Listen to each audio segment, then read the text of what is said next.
A colossal bear-like beast roars ferociously as it attacks a group of adventurers, while one young man in a red coat nonchalantly sits by the campfire. The young girl points out that he previously mentioned the monster's meat tasted good. The seasoned warrior furiously screams at Hiro to stop eating by himself and help them fight the beast. Sighing that it is a bother, Hiro finally stands up and draws his weapon solely for the sake of securing the monster's meat. He casually unleashes an unusual form of magic as he prepares to strike the towering creature. Urging him to hurry up and cook the meat, the warrior recalls that the very first monster they fought together met a similar fate. The warrior comically loses his temper over Hiro's indifferent attitude while the little girl tries to calm him down. Staring with wide, innocent blue eyes, the young girl firmly insists that fighting among themselves is a bad thing. Struck by her earnest plea, the rugged warrior grits his teeth and immediately reels back in flustered surprise. Hiro teasingly remarks that Muir is cute even when she is angry, further embarrassing the older man. Walking away, Hiro casually calls the warrior a lolicon and demands he hurry up. The group finally settles down to munch on their freshly cooked meal, with Muir gently reminding them to get along. As he eats, Hiro silently reflects that he has become quite skilled at fighting monsters in this strange land. Gripping his hand, he realizes that it has been a long time since his arrival, though parts of it still feel entirely unbelievable. His mind drifts back to the very reason he was inexplicably dragged into this alternate world in the first place. He remembers the disorienting moment he was pulled from his normal life and dragged into an entirely different reality. A group of robed mags and armored knights sweat with relief, ecstatic that their grand ritual has finally worked. The veteran knight smiles warmly at his princess, proudly announcing that the summoning was a complete success. Clasping her hands in fervent gratitude, the beautiful princess breathes a sigh of relief that she was finally able to call them here. 5 bewildered high school students materialize within an intricate magical circle as the surrounding mags hail them as their newly arrived heroes. A panicked Taisha urgently checks on his friend Chika while demanding to know where this strange place is. Chika reassures him that she is unharmed, though her friends Shuri and Shinobu are equally clueless about their sudden predicament. Approaching the displaced students, the radiant princess graciously thanks the confused teenagers for answering their desperate hero summoning. The group mutters in sheer disbelief, completely baffled by the ancient concepts of heroes and magical summonings being directed at them. Realizing their overwhelming confusion, the princess quickly apologizes for springing such a massive shock on the bewildered high schoolers. She politely gestures toward the grand doors, explaining that His Majesty will personally detail everything if they follow her. While the girls stare in stunned silence, a stoic Hiro adjusts his glasses and concludes that he is definitely not dreaming. Escorted by heavily armored guards, the students slowly realize that this medieval environment is most certainly not modern Japan. Looking out at the towering stone architecture, Hiro accepts that this is neither a dream nor an illusion. A sprawling, magnificent fantasy kingdom stretches out before them, bustling with life and completely alien to anything they have ever known. The 5 teenagers soon stand before a regal, white-bearded king, who warmly praises the heroes for their successful arrival. As the king acknowledges their bewilderment and promises a full explanation, Hiro quietly scoffs at their incredibly selfish actions. The king begins his tale by declaring that they currently stand in the human kingdom of Victorias, located within the world of Idea.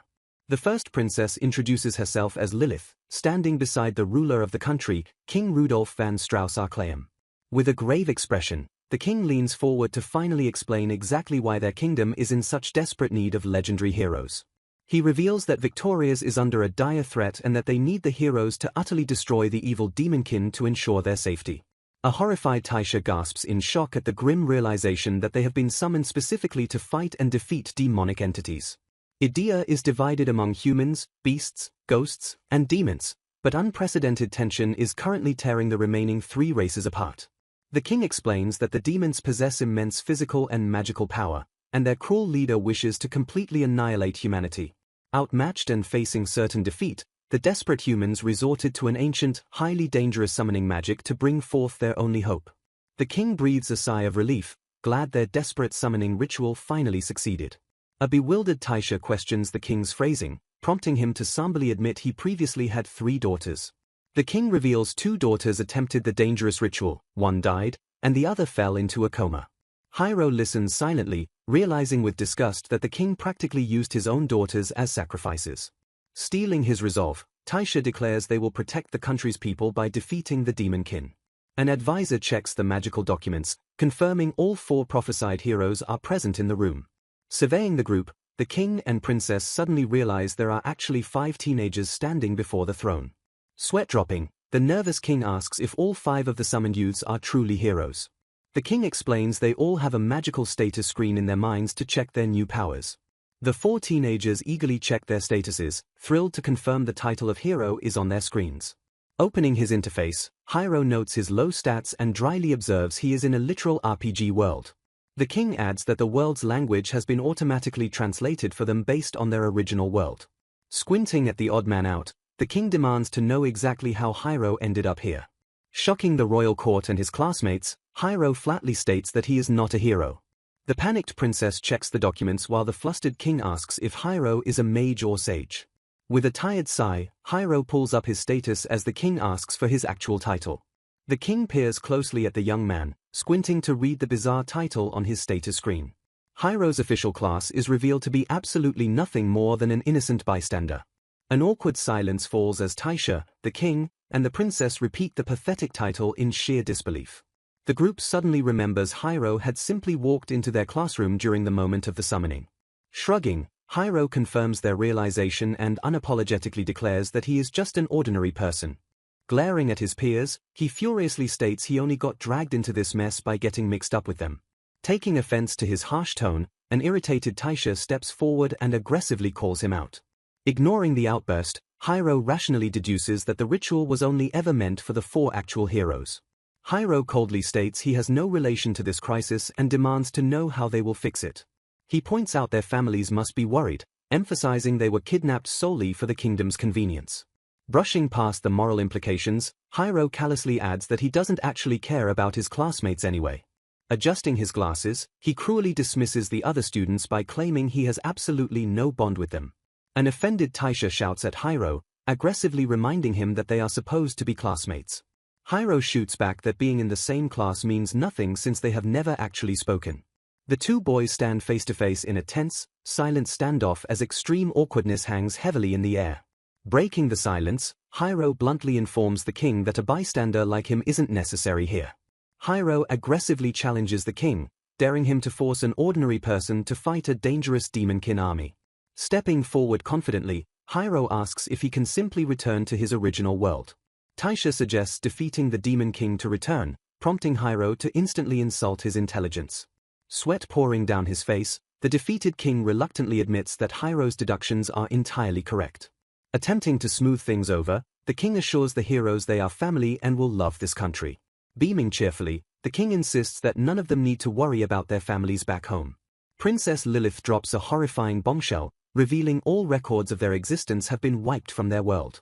Struck with terror, the 4 heroes scream in shock at the realization that their past lives are erased. Princess Lilith frantically waves her hands, assuring the panicked teenagers that mysterious forces are actively maintaining their original world. She promises that if they successfully complete their mission and return home, everything will instantly revert to normal. Watching the exchange silently, Hiro deduces that the royals are likely spinning convenient lies just to keep the heroes compliant. Resigning himself to his new reality, he mentally shrugs and decides he actually does not mind being trapped here for now.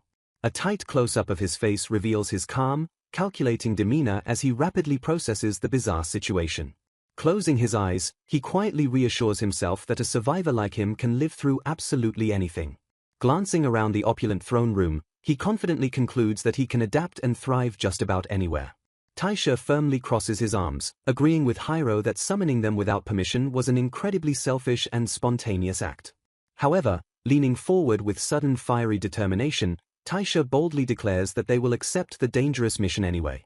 Chika excitedly backs him up, proudly reminding the court that the 4 of them have conquered countless MMORPGs together. Taisha smirks confidently, casually mentioning that he was originally dreading a boring field consultation back at school. Clenching his fist with a bright smile, he frames their sudden abduction as a stroke of incredibly nice timing. The king and princess clasp their hands in overwhelming relief, deeply moved by the teenagers' eager willingness to fight. Ignoring their dramatic bonding session, Hiro coldly turns his back and unapologetically announces that he will be moving on his own. He firmly reiterates that he has zero obligations to this foreign kingdom and absolutely no reason to play hero. Looking over his shoulder, he admits that while he cannot reverse the summoning, he completely refuses to be controlled by it. Hiro challenges the king directly, insisting that he should be allowed to spend his time freely in this brand new world. Raising a single hand in a dismissive farewell, he turns toward the exit without giving them a second thought. Enraged by his callous attitude, Taisha barks out Hiro's name and aggressively orders him to halt. Lunging forward, the furious hero grabs Hiro's shoulder and demands to know if he even considers himself a real man. Pointing desperately at the bowing royals, Taisha asks how Hiro can refuse to help people who are begging for their lives. Without a shred of hesitation, Hiro coldly swats Taisha's hand away and flatly denies feeling any obligation. Stepping between the two boys, an annoyed Chika tells Taisha to just leave him be since they do not need dead weight. Shuri stammers awkwardly, completely unsure of how to handle the sudden hostility tearing their group apart. Shinobu steps up with a relaxed posture, reminding everyone that while this feels like a game, the life-or-death stakes are terrifyingly real. He points out that Hiro is just a normal guy with no powers, meaning they need to respect his decision to avoid a literal war. Reluctantly conceding the logical point, a frustrated Taisha sighs and agrees to handle the demonkin threat with only the willing volunteers. Completely unfazed by their harsh glares, Hiro simply wishes them good luck on their suicidal crusade. As Hiro casually strolls away, a deeply distressed Princess Lilith chases after him with tears welling in her eyes. Bowing her head in immense shame, she offers a profound and tearful apology for dragging an innocent bystander into their violent conflict. Pausing for only a fraction of a second, Hiro calmly tells her not to worry about it before resuming his exit. The heavy wooden doors of the throne room swing shut with a resounding thud, officially severing Hiro's ties to the newly crowned heroes. Stepping out into the sprawling medieval city, Hiro gazes up at the clear sky, finally free to forge his own destiny. Quickly shifting into a practical, analytical mindset, he decides his first priority is to gather basic information using standard RPG fundamentals.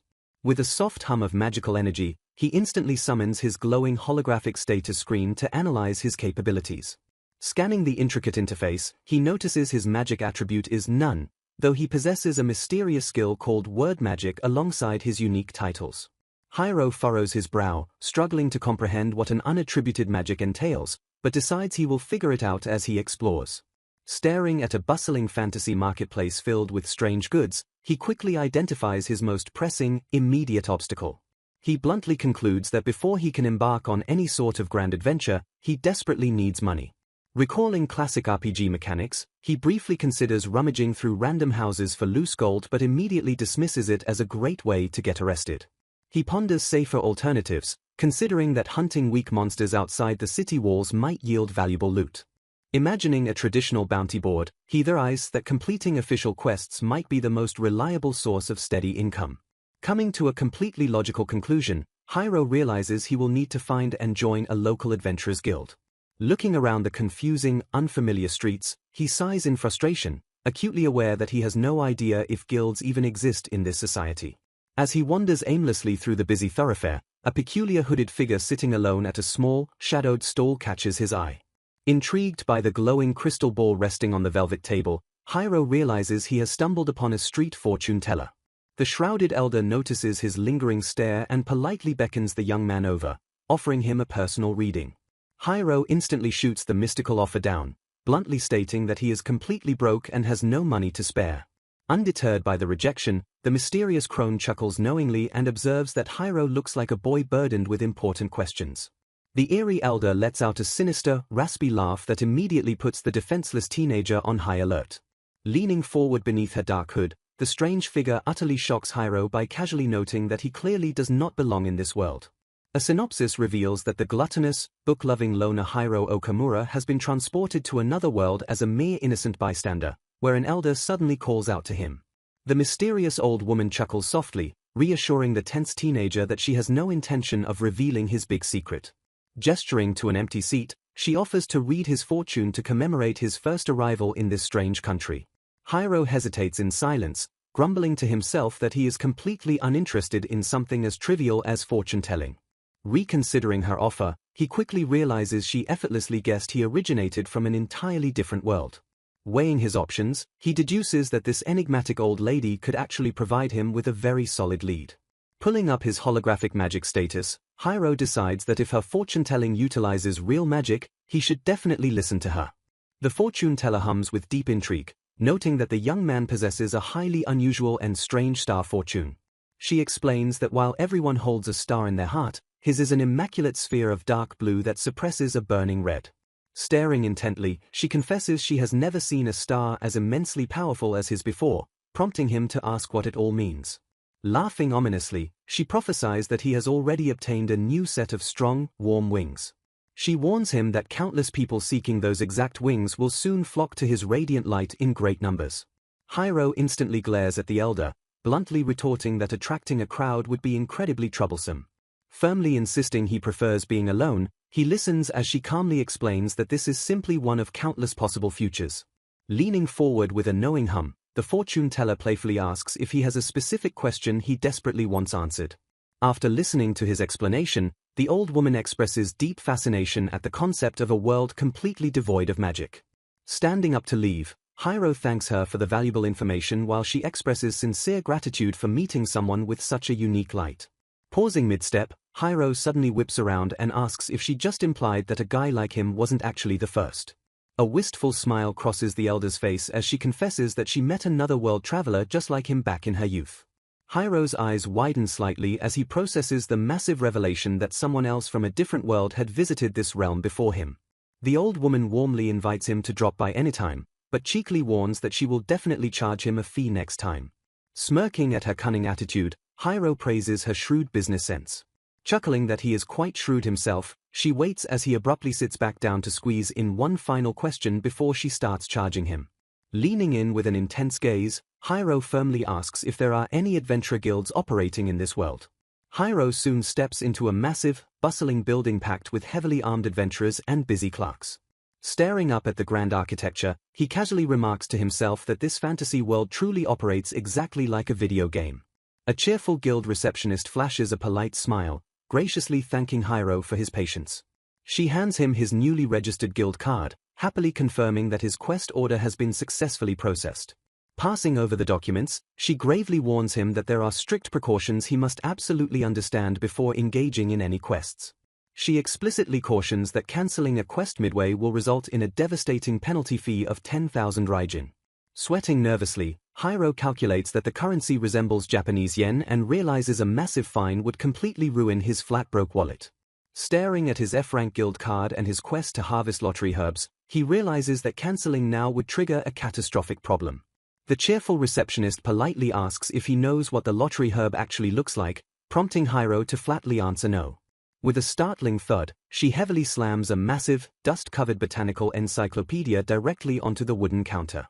Hiro awkwardly waits as the increasingly impatient receptionist frantically flips through the massive tome to locate the exact herbal entry.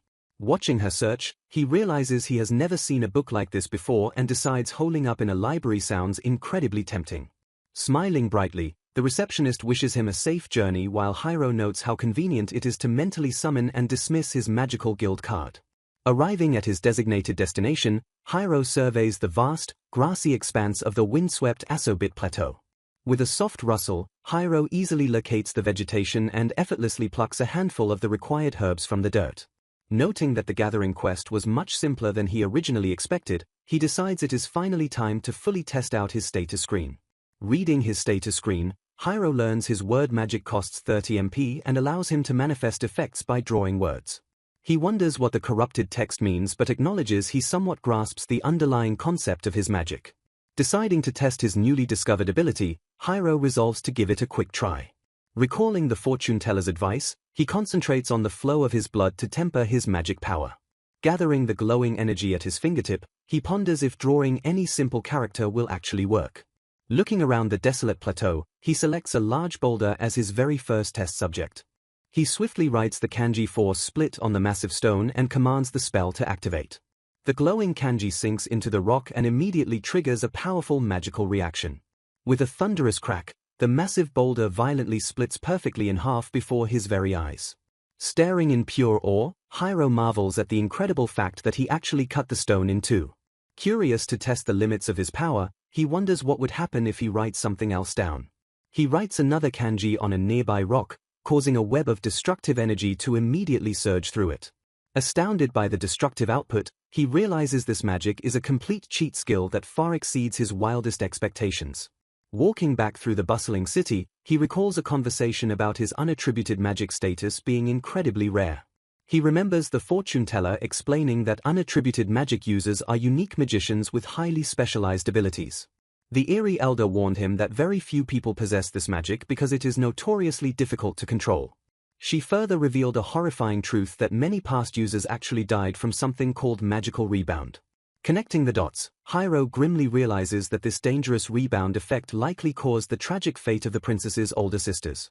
The old woman had stressed that while control is important, possessing deep knowledge about the magic is even more crucial. Hiro understands that those previous victims suffered fatal rebounds because they fundamentally misunderstood the true nature of their own magic. Feeling deeply grateful to the fortune teller for her warnings, Hiro resolves to master his power and become a top-notch magic user. Despite his newfound confidence, he remains wary of the corrupted text and the inherent risks of using so much magic at once. Checking his status screen, he discovers that casting just 2 spells completely drained half of his maximum MP. He deduces that recklessly using his magic in normal combat situations would be incredibly dangerous. Acknowledging that his relatively high MP is a perk of being a world traveler, Hiro realizes he still desperately needs to level up. Suddenly hearing rustling in the tall grass, Hiro panics and worries that the king's spies might have found him. A small, gelatinous creature slowly jiggles out of the bushes, instantly deflating his intense paranoia. Staring down at the iconic fantasy creature, he realizes it is nothing more than a simple, weak slime. Without warning, the slime aggressively bounces off the ground and launches itself directly at his face. Dodging the sudden attack, an annoyed Hiro braces himself for his very first real battle. The slime violently rebounds off a nearby surface and brutally smacks Hiro square in the chest. The force of the unexpected blow sends the young teenager sliding painfully across the dirt. Clutching his chest, Hiro winces and complains that getting hit actually hurts quite a bit in reality. Checking his status, he is relieved to see that the attack only shaved off a mere 3 hit points. However, doing the math, he realizes that taking 7 more of those weak hits would actually kill him. Determined not to die to a low-level monster, Hiro focuses his magic and prepares a rapid counterattack. He swiftly draws another kanji in the air as the slime prepares for a second assault. Annoyed that the creature is using the exact same move, Hiro seamlessly dodges the incoming bounce. Glaring fiercely through his glasses, he aggressively shouts for his word magic to activate. A massive explosion of magical force obliterates the slime entirely. Panting heavily, Hiro realizes he has obtained a phenomenal power capable of creating something out of nothing. Having successfully tested the range and effects of his magic, he decides to quickly head back to the safety of the city. Before leaving, he checks his status screen and reflects on his hard-earned experience. Walking away with his harvested herbs, Hiro vows to defeat his next enemies without relying so heavily on his taxing magic. In a sudden recruitment gag, Taisha aggressively grabs Hiro's arm and demands his help. A bold message abruptly appears, begging for more staff to help release chapters faster for their fans. Unimpressed by the plea, Hiro coldly swats Taisha's hand away and flatly refuses to help. An irritated Chika tells Taisha to just ignore Hiro, aggressively stating that unmotivated people completely piss her off. The bold sign of the Inuedu restaurant sways gently outside the bustling establishment. Sitting eagerly at his table, Hiro excitedly anticipates his meal as the server finally delivers a steaming bowl of addictive seafood noodles. Taking a massive slurp of the rich broth, he widens his eyes in sheer amazement as his stomach loudly rumbles in approval. A vivid culinary illusion washes over him, making him feel as though he is sinking into a deep ocean of pure flavor. Trembling with sheer delight, Hiro realizes this bowl is an absolute masterpiece. Savoring the intense flavors, he notes how smoothly and quickly the seafood-packed broth goes down his throat. Concluding that the soup alone makes a perfect dish, he shifts his focus to test the texture of the noodles themselves. Taking a massive bite, he instantly detects a secret ingredient masterfully kneaded directly into the dough.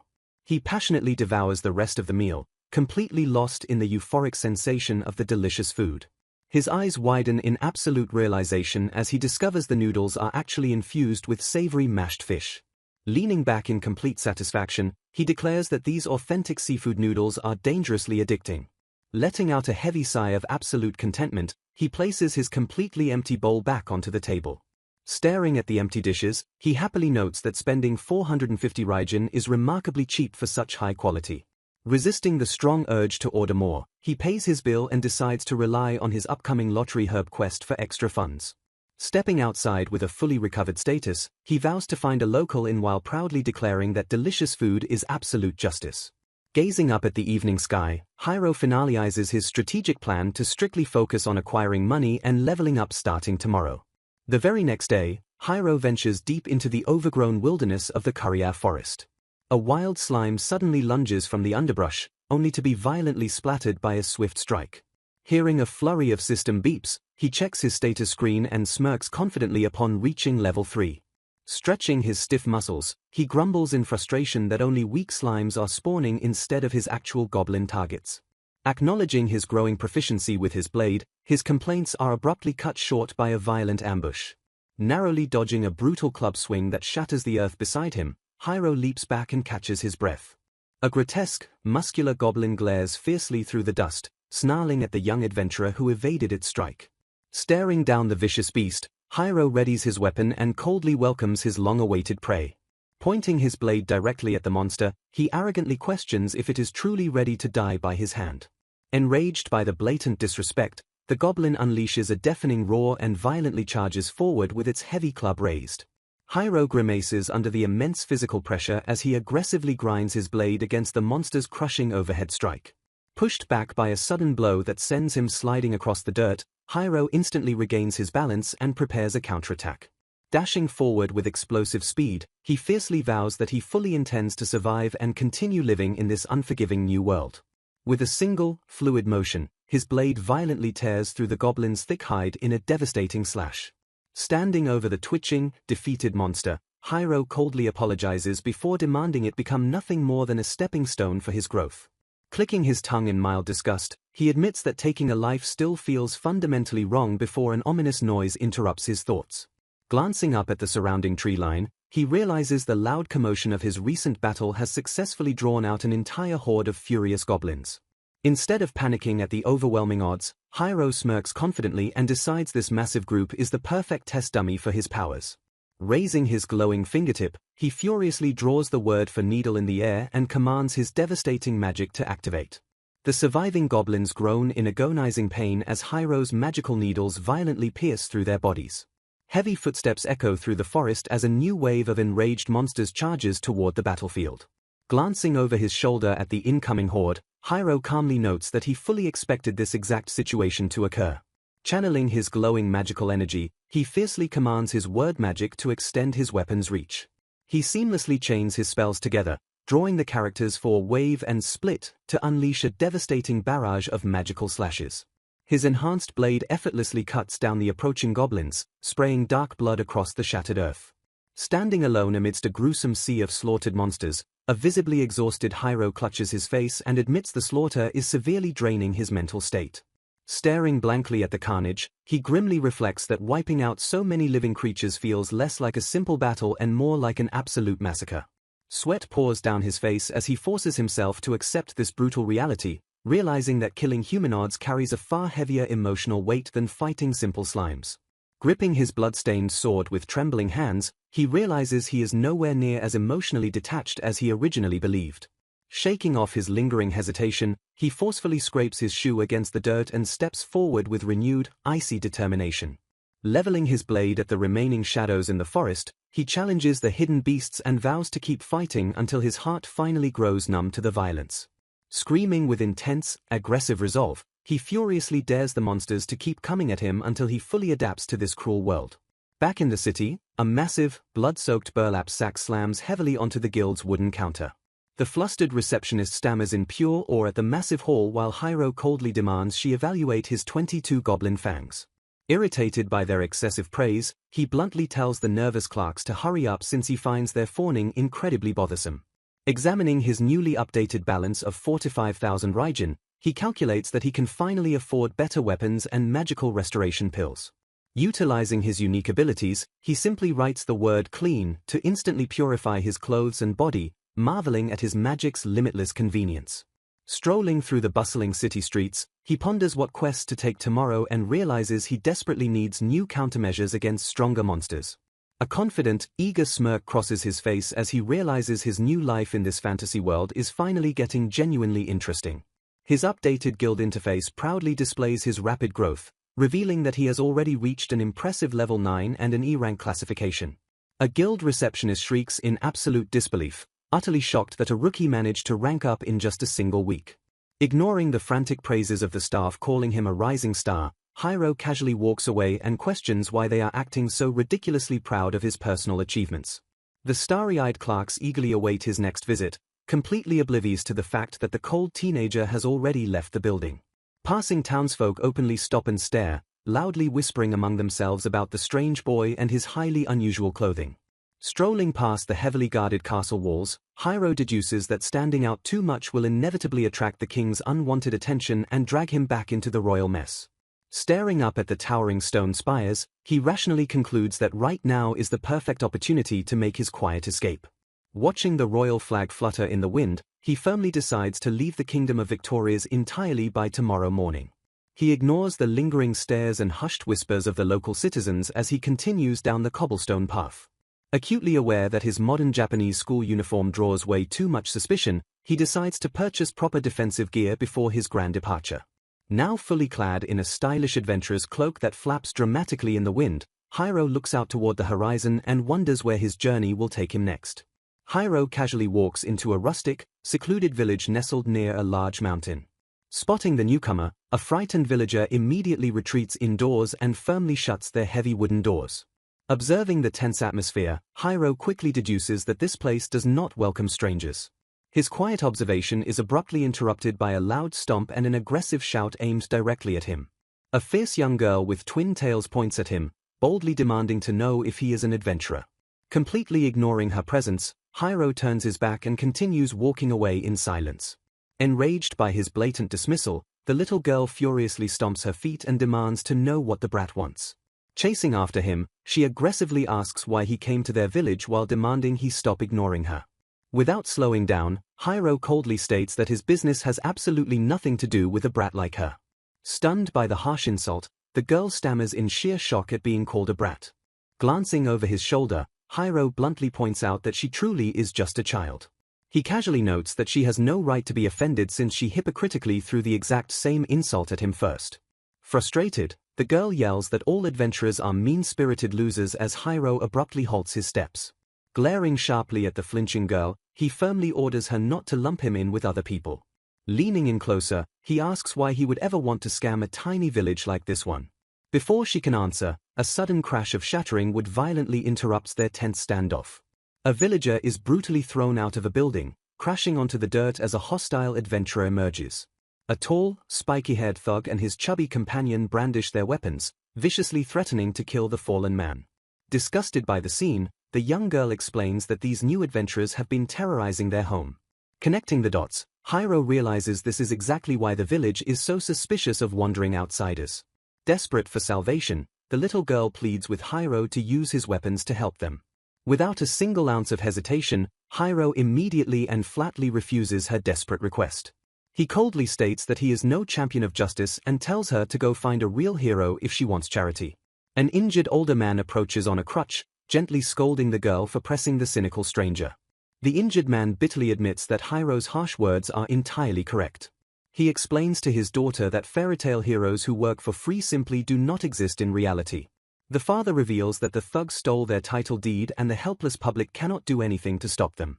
Unsympathetic to their plight, Hiro callously blames them for being careless and refuses to lift a finger. He bluntly states that if they want his services, they must provide reasonable compensation. Furious at his selfishness, the little girl ignores her father's warnings and blindly dashes toward the thugs. Her father screams for her to stop as she recklessly charges into absolute danger. The injured father watches helplessly in sheer terror as his daughter confronts the dangerous men. A sudden shift in the air signals the imminent escalation of violence. Desperate to save his child, the injured man begs Hiro to help them in exchange for payment. Unaware of the approaching girl, the chubby thug casually asks his partner how long they plan to stay. A small rock violently strikes the spiky-haired thug right in the face, abruptly interrupting his complaint. Standing defiantly before the dangerous men, the little girl angrily orders the bald chubby and spiky beanpole to get lost. Clenching her fists, she screams at the top of her lungs, calling the grown men complete idiots. Enraged by the disrespect, the spiky-haired thug draws his massive blade and prepares to strike the defenseless child. Looming ominously over the terrified girl, he viciously asks if she is ready to die. The spiky-haired thug violently swings his heavy sword down at the defenseless little girl in a lethal strike. A sudden flash of movement interrupts the deadly attack, leaving the thug completely bewildered by the sudden resistance. The little girl stares in wide-eyed shock as Hiro unexpectedly steps in to save her life. Standing protectively over her, Hiro coldly orders the brat to get up from the dirt. The thug stumbles backward in absolute disbelief, his eyes bulging as he realizes his massive sword has been effortlessly blocked. Hiro calmly holds out his glowing finger, noting that the extend function of his word magic is incredibly useful for blocking attacks. He smoothly explains that since he is getting paid for this job, he has decided to actually lend a hand. The little girl beams with immense relief and gratitude as her savior finally steps into the fray. The enraged thug demands to know who Hiro is, only to be flatly ignored as Hiro states he has no obligation to answer. Swearing to crush the arrogant newcomer, the spiky-haired villain aggressively lunges forward with a devastating sword sweep. Hiro effortlessly dodges the heavy strike with blinding speed and instantly counters with a swift, decisive slash. The thug's eyes widen in sheer panic as he realizes the absolute impossibility of Hiro's incredible speed. Standing over the fallen villain, Hiro coldly remarks that the thug was truly nothing special. The little girl peeks out nervously to ask if the man is dead, but Hiro reassures her that he simply knocked him unconscious. The bald, chubby thug lumbers out of the building, chewing on food as he dumbly wonders why his brother is lying on the ground. Before the massive man can fully process the situation, Hiro launches himself forward and aggressively stomps directly onto his chest. Hiro leaps back as his blade fails to pierce the man's flesh, realizing the brute is wearing some kind of hidden protective gear. Furious that his clothes were ruined, the hulking man furiously tears off his torn shirt to reveal heavy chainmail armor. Unfazed by the hidden defense, Hiro narrows his eyes and fiercely vows to finish the fight regardless. The chubby villain threatens to turn Hiro into mincemeat with his massive cleaver, prompting the teenager to coldly dare him to try. The massive thug wildly swings his heavy blade, screaming in rage as he warns Hiro to never call him chubby. Casually grinding his sword against the thug's blade, Hiro mockingly questions why a supposedly tough guy is wearing full-body armor. The massive brute violently smashes his cleaver into the ground, obliterating the earth as he frantically searches for his vanished opponent. Hiro suddenly appears right behind the confused giant and fiercely commands his word magic to activate. The panicked thug wildly rolls across the dirt as his armor suddenly begins to sizzle with an unbearable, scorching heat. Hiro smirks as the glowing magical characters violently sear the villain's metal armor. The defeated brute collapses onto the dirt, completely incapacitated as his heated armor hisses against the ground. The little girl and her injured father erupt into joyous cheers, ecstatic that the dangerous thugs have finally been defeated. Checking his magical interface, Hiro is pleasantly surprised to discover that defeating human enemies also grants him valuable experience points. The father approaches to praise Hiro as a remarkable adventurer, though Hiro casually dismisses the thugs as simply being incredibly weak. The injured man corrects him, revealing that the defeated men are actually the highly skilled and notorious Hario's brothers. Startled by a sudden impact, Hiro flinches as the little girl aggressively punches him right in the back. She furiously yells that if he was truly this strong, he should have just helped them from the very beginning. Unmoved by her outburst, Hiro firmly reminds them that he only stepped in because the old man promised to pay him. The girl pouts in sheer frustration as Hiro casually rests his fist on top of her head. Hiro bluntly informs the laughing father that this rescue was a strict one-time deal. The father graciously offers to hand over the promised rare books and delicious food, inviting the young hero to his shop to collect the reward. Intrigued by the prospect of valuable loot, Hiro agrees to follow the man without any further complaints. The group walks toward a rustic wooden building with a hanging sign, ready to settle their transaction. Stepping into the bustling shop, Hiro looks around in mild surprise and notes that the merchant possesses quite an impressive variety of weapons and gear. The shopkeeper presents a shining, unsheathed katana to Hiro, urging him to accept the magnificent weapon. Hiro grasps the impressive blade, letting out a soft hum of genuine admiration as he inspects its razor-sharp edge. Beaming with pride, the shopkeeper officially introduces the beautifully crafted weapon as the pisser. The merchant asks if Hiro is familiar with katanas, explaining that they are unique weapons originally created by the Beastkin. Confirming his knowledge, Hiro listens as the man details how katanas utilize blinding speed to cut apart prey instead of relying on brute strength.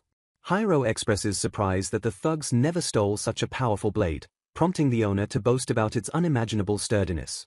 Sweating nervously, the shopkeeper admits he intentionally hid the valuable sword in his basement to protect his own life. The merchant confesses he originally intended to keep it as a family heirloom since its quality far surpasses his regular inventory. Taken aback by the generous offer, Hiro skeptically asks if he is truly allowed to take such a treasured item. The shopkeeper solemnly confirms his decision, insisting that the blade would be put to much better use in Hiro's capable hands. Hiro attempts to decline the excessive credit, firmly stating that he only defeated the bound thugs out of sheer obligation. Unfazed by the cold response, the smiling merchant offers an alternative reward and reaches for something else. A small noise breaks the tension as the little girl, Coco, nervously steps out from behind the wooden doorframe. Leaning forward with sudden determination, she aggressively shouts out to grab Hiro's attention. Letting out an exhausted sigh, Hiro asks what the brat wants just as she tosses a small, wrapped bundle directly at him. Catching the crude package, Hiro unwraps it to discover a cluster of lumpy, unevenly baked cookies inside. As Hiro questions the strange lumps, the blushing girl nervously stammers that these are her portion of his requested compensation. Hiro silently pops a cookie into his mouth while Coco watches with wide, anxious eyes, her heart pounding as she awaits his verdict. Chewing thoughtfully, Hiro surprisingly compliments the treats, casually stating that this is the exact kind of retaining fee he prefers from a brat. Enraged by the persistent nickname, Coco furiously stomps her feet and screams that her name is actually Coco. Calming down slightly, the young girl points directly at Hiro and demands to know his real name in return. Blushing with fierce determination, she firmly orders the sighing teenager to properly introduce himself. Yielding to her stubborn demands, he plainly introduces himself as Hiro Okamura. The young girl quietly repeats his name, staring at him with a newfound sense of genuine awe. Beneath the glowing crescent moon, Coco cheerfully waves goodbye and calls him a hero as he silently departs into the night. Safely back in his room with his new katana, Hiro checks his interface and notes that he unexpectedly gained 2 full levels. Analyzing his updated status screen, he is completely astounded by the massive, unprecedented increase in his health and magic stats. His eyes widen in sheer disbelief through his glasses as he struggles to comprehend the phenomenal source of his sudden power spike. He quickly deduces that the massive boost is the direct result of a brand new title called Awakened One, which grants incredible enhancements to world travelers. Smirking at his newly acquired level, Hiro realizes that being a world traveler actually comes with a ridiculous, system-breaking cheat skill. Channeling his newly evolved magic, Hiro decides to test out his brand new ability to write words directly into the air. Pointing his finger like a loaded gun, he questions if the activation sequence works like this before firing a burst of magical energy. He marvels in absolute awe as the floating characters maintain their physical form from a distance, realizing his abilities are becoming increasingly broken. Lounging comfortably on his bed, he reflects on his highly successful haul of a powerful new weapon and a detailed biography of the world. Flipping through the heavy book, he lets out a relaxed sigh and happily declares that his current situation is absolutely great. Back at the village, the bewildered father and daughter stare at an empty room in complete shock upon realizing Hiro has vanished. The injured father leans heavily on his wooden crutch, expressing mild disappointment that their savior left without saying a single word of goodbye. Clutching a small bundle in her hands, a heartbroken Coco breaks down into tears because she went through the trouble of baking him a fresh batch of cookies. Kneeling down with a gentle smile, her father warmly reassures the crying girl that they will definitely cross paths with the young hero again. Wiping the heavy tears from her eyes, the young girl sniffles and desperately asks if he truly believes they will reunite. Her face instantly brightens into a radiant, tearful smile as she wholeheartedly agrees with her father's comforting words. Safely stored inside a sturdy wooden chest, the father notes that they actually gained a brand new heirloom in exchange for the valuable katana. Meanwhile, back in the sprawling kingdom of Victoria's, the newly summoned heroes stretch their stiff shoulders after a long day of adventuring. A fully armored knight warmly praises the group of teenagers, observing that everyone seems to be adapting quite well to their harsh new reality. Chika flashes a confident grin, politely thanking the seasoned warrior and attributing their rapid growth to his excellent coaching. The veteran knight closes his eyes and beams with genuine pride, expressing deep gratitude for their immense dedication to the brutal training. Taisha nods in enthusiastic agreement, proudly declaring that their group has always possessed a natural talent for flawless teamwork. Another hero chimes in with excitement, noting that their latest quest provided a thrilling new challenge that proved they are rapidly getting stronger. The group eagerly agrees to maintain their current momentum, determined to keep pushing their limits and grow even more powerful. Exhausted from the grueling work, one hero collapses backward in total fatigue while playfully teasing Taisha for remaining entirely too relaxed. A gentle voice suddenly interrupts their lively banter, warmly commending the exhausted teenagers for their continued hard work. Princess Lilith gracefully approaches the group, prompting a surprised Taisha to note that she seems to be handling even more royal duties lately. The heroes cheer enthusiastically as the radiant princess thoughtfully announces that a warm bath has already been prepared for them. A majestic stone lion statue steadily pours hot water into the grand, luxurious royal bathing chambers. Relaxing in the steaming water, the girls casually ask Princess Lilith if anything strange has occurred in the kingdom recently. Lilith mentions that she recently received a rather peculiar report from a squad of soldiers returning from a routine border patrol. She reveals that the infamous wanted criminals known as the Harrios brothers were unexpectedly captured and bound in the remote village of Ames. The heroes eagerly celebrate the capture as excellent news, but Lilith's hesitant tone immediately signals that there is a catch. Confused by her sudden reluctance, the girls ask for clarification as Lilith admits the villagers' testimony simply does not make any logical sense. The princess explains that the villagers claim they were saved by an incredibly arrogant, black-haired hero in a red robe who magically extended his sword. The girls freeze in the steaming water, their minds instantly connecting the highly specific description to their famously cynical classmate. Snapping out of her shock, a furious Chica aggressively yells that there is absolutely no way that rotten glasses-wearing jerk would ever go out of his way to save anyone. Another girl playfully dismisses the outburst, calmly suggesting that Chica is heavily exaggerating her grudge against the lone boy. Conceding that the physical description is far too accurate to be a coincidence, the girls openly wonder what truly happened out in that distant village. Miles away, Hiro lets out a sudden, violent sneeze just as his former classmates ponder his exact whereabouts. Reviewing his newly upgraded level 20 status screen, Hiro meticulously plans his next journey toward the Torchu mountain range since the border is still far away. Wandering through the wilderness, a starving Hiro deeply regrets not purchasing more supplies back in Ames. Spotting a peculiar plant growing in the dirt, he effortlessly plucks it while wondering if it is actually edible. The strange root monster suddenly unleashes a deafening, terrifying screech that completely catches the young adventurer off guard. Startled by the horrific noise, Hiro instantly drops the screaming plant onto the rocky ground. Fleeing the area in sheer panic, he curses his luck upon realizing he just uprooted a highly dangerous Torchu disaster plant. His mind flashes back to a crucial warning from a guild receptionist regarding the treacherous flora of the Torchu mountain range. He clearly recalls her earnest explanation that plucking one of those disaster plants instantly triggers a biological alarm.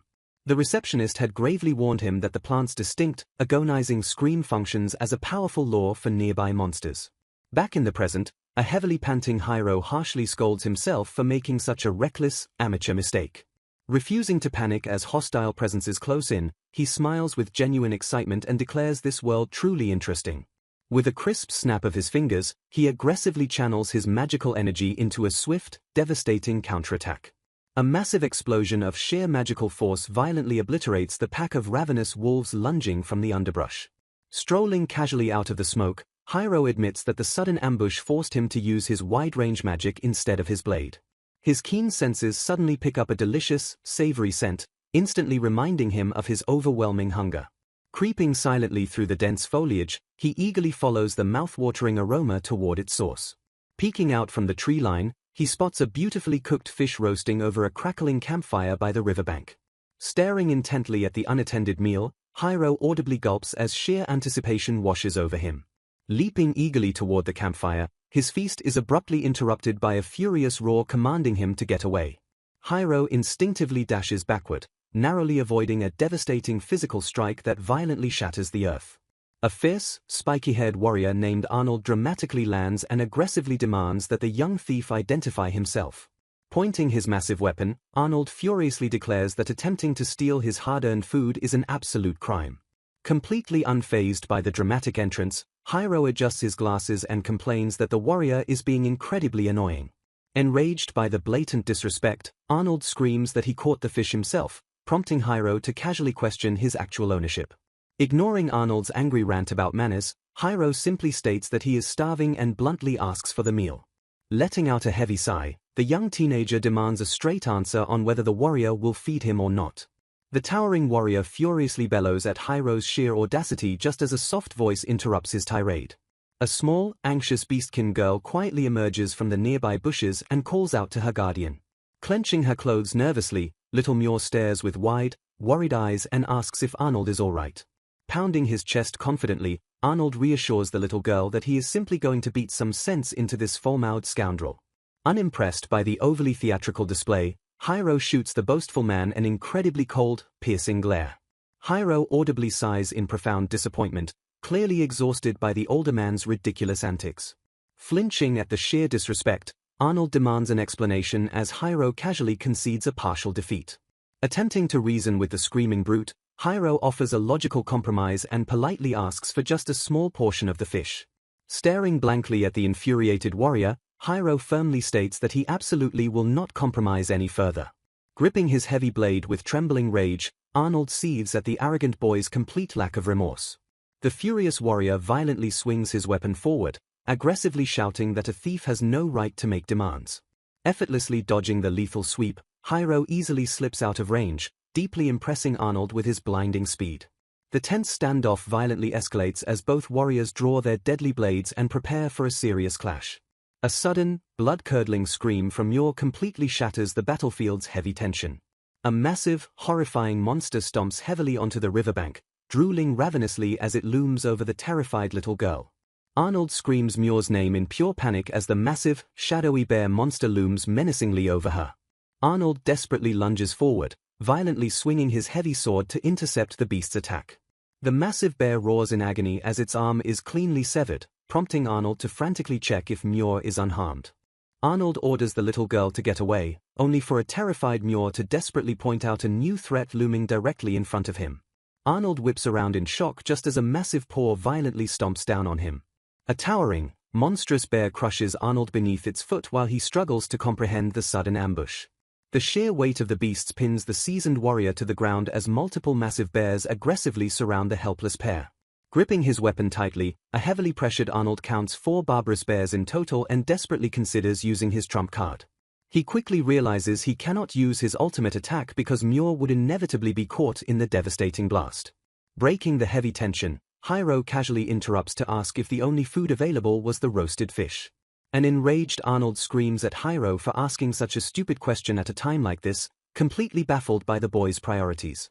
Hiro casually notes that Arnold is about to be crushed just as another massive bear violently swipes at the warrior. Arnold desperately raises his heavy blade to block the crushing blow, but the sheer force sends his sword flying out of his hands. Disarmed and overwhelmed, Arnold begs Hiro for help, but the aloof teenager merely waves him off and sarcastically wishes him luck. Glaring sharply through his glasses, Hiro bluntly refuses to work for free and dismisses the plea as utterly absurd. He completely ignores Arnold's furious curses, casually adding that he might reconsider if there is any fish left over. Realizing he cannot protect Muir from 4 monsters simultaneously without his weapon, a desperate Arnold decides he has no choice but to use his final resort. The frantic warrior screams out an offer, promising to share his premium aqua hound meat if Hiro just lends him a hand. Hiro abruptly halts his exit, his interest instantly piqued by the mention of high-grade meat. Arnold desperately hypes up the delicious meal, frantically explaining how the grilled meat melts on the tongue and is wildly addictive. Trembling under the beast's shadow, Arnold swears he isn't lying as Hiro locks onto his promise with intense, calculating eyes. A barbarous bear viciously swings its massive claws at Muir, prompting her to let out a terrified scream. The monstrous beast unhinges its massive jaws, fully intending to devour the helpless little girl in a single bite. Just as the beast is about to strike, a sudden surge of electrical energy violently blasts the bear away from Muir. A fierce web of paralyzing sparks violently erupts across the monster's body, leaving both Muir and Arnold completely stunned. Swooping in with blinding speed, Hiro effortlessly scoops up the terrified little girl and tells her to take it easy. Cradled safely in his arms, Muir stares up at her unexpected savior with wide, awestruck eyes. The young girl remains entirely captivated by the stoic teenager who just snatched her from the jaws of certain death. Gently setting her down, Hiro orders the flustered shorty to go hide somewhere safe so she doesn't get in his way. Turning his attention to the battlefield, Hiro boldly commands the stunned warrior to line the ferocious creatures up. Arnold grits his teeth in pure frustration, deeply irritated by the arrogant boy's bossy attitude. Despite his intense annoyance, the desperate old man reluctantly agrees to follow Hiro's ridiculous orders. Drawing the monster's attention, Arnold screams at Hiro to back off if he doesn't want to get dragged into the violent fray. The seasoned warrior fiercely locks onto his targets, charging forward with a powerful burst of explosive speed. Leaping high into the air, Arnold unleashes a devastating, wide-range attack called Explosive Wind Claw. The massive beasts are violently launched into the sky by the sheer concussive force of Arnold's powerful technique. Observing the spectacle, a mildly impressed Hiro notes that the attack was purely physical and completely devoid of magic. Arnold lands confidently and asks if launching the bears into the air is exactly what the arrogant brat wanted. Hiro fiercely channels his energy, aggressively drawing characters in the air as he commands his word magic to extend his blade. With a flurry of blinding, rapid strikes, Hiro violently stabs through the airborne monsters before they can even react. He casually declares that a fresh skewer of barbarous bear is coming right up as the beasts plummet toward the earth. Gripping his newly acquired pisser, Hiro marvels at how effortlessly the specialized katana sliced through the tough monsters like soft tofu. A bewildered Arnold approaches the young mage, completely baffled by the mysterious power Hiro used to save Myor earlier. Hiro coldly cuts off the old man's questions, firmly reminding him that he should be checking on the shorty's safety instead. Hearing Myor call out from a safe distance, Arnold frantically shouts her name and rushes toward the rocky debris. Poking her head out from behind a large stone, Myor nervously asks if the terrifying battle is finally over. Arnold desperately grabs the little girl, practically crying in relief as he frantically checks her for any severe injuries. As the exhausted warrior slumps to the ground in relief, Hiro coldly interrupts the touching reunion to demand his promised payment. An awkward silence falls over the rocky riverbank as Arnold avoids eye contact and foolishly pretends he has no idea what promise Hiro is talking about. Instantly enraged by the blatant betrayal, Hiro draws his sword with a murderous glare as he prepares to forcibly extract his high-grade meat. Arnold nervously grips his heavy weapon and feigns complete ignorance as he asks what promise Hiro is talking about. Sweating profusely under the intense glare, Arnold frantically backpedals and claims he was just kidding about forgetting the meat. A smiling Myor gently reassures Arnold that everything is fine since Hiro saved her life, even as Arnold apologizes for the tense atmosphere. The heavy tension is suddenly shattered by a monstrous, echoing rumble erupting directly from Hiro's starving stomach. Contrasting Hiro's incredibly demanding attitude with Myor's sweetness, a cringing Arnold is forcefully ordered to hurry up and cook the food. Muttering that the arrogant brat is a real piece of work, the seasoned warrior finally relents and begins preparing their meal. A massive, perfectly cooked slab of premium meat is triumphantly presented on a sturdy plate. Without wasting a single second, Hiro eagerly dives into the feast the moment Arnold declares it is time to eat. The delicious meal sizzles perfectly as Hiro rapidly devours the rich, savory meat. Trembling with sheer culinary euphoria, Hiro marvels at how the incredibly tender meat instantly melts directly on his tongue. He realizes the expertly crafted sauce possesses a perfect hint of sourness that instantly elevates the dish and multiplies his ravenous appetite. Beaming with pride, Arnold boasts about securing the prized aqua hound thigh meat while enthusiastically praising Myor's fantastic homemade sauce. Glancing down at the little girl, a genuinely surprised Hiro asks Myor if she was the one who actually crafted the delicious sauce.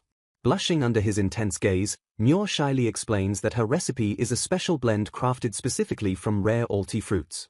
Hiro calmly praises Myor by calling her a good servant, instantly causing an enraged Arnold to scream at the blatant disrespect. While washing the empty dishes by the river, Arnold casually asks the mysterious young teenager to finally reveal his name.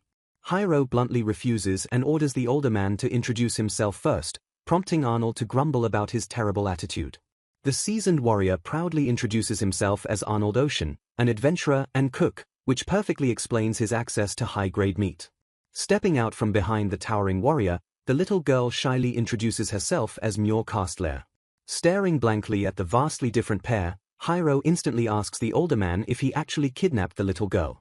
A highly offended Arnold frantically denies the accusation, explaining that he simply took Myor in from a village he visited. A brief wave of melancholy washes over Myor's face as the older man brings up her mysterious past.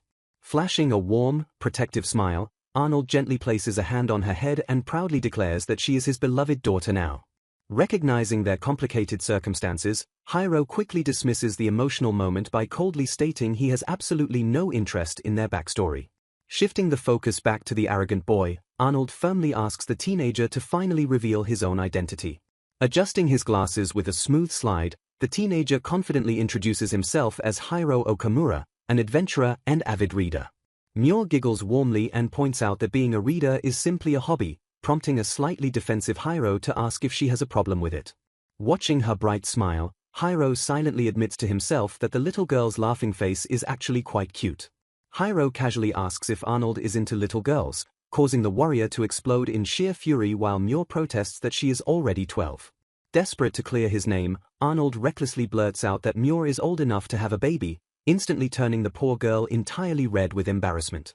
Watching the deeply flustered girl bury her face in her hat, Hiro realizes her true personality is vastly different from his initial impression. Arnold points out that her previous timidity was completely justified since Hiro originally approached them acting like a highly aggressive food thief.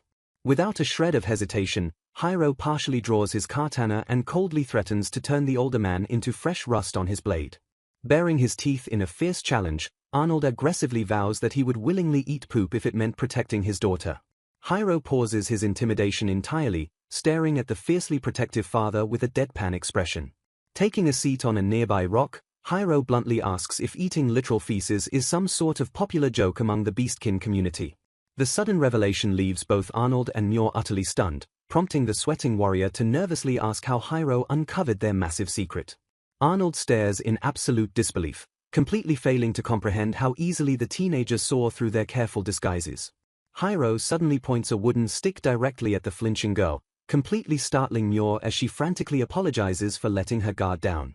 Maintaining his calm demeanor, Hiro casually points out that a highly distinct characteristic of the beastkin is their tail.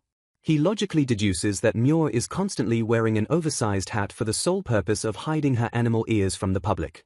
Arnold fiercely steps in front of the terrified girl, confirming her beastkin heritage while aggressively insisting they have done absolutely nothing wrong. The massive warrior bows his head and desperately begs the boy for silence, though Hiro simply questions why he would ever bother telling anyone.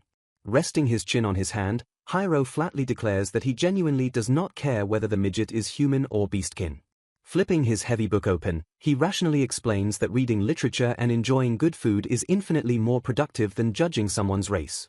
Processing the sheer absurdity of Hiro's immense apathy, Arnold slowly begins to let out a quiet, relieved chuckle.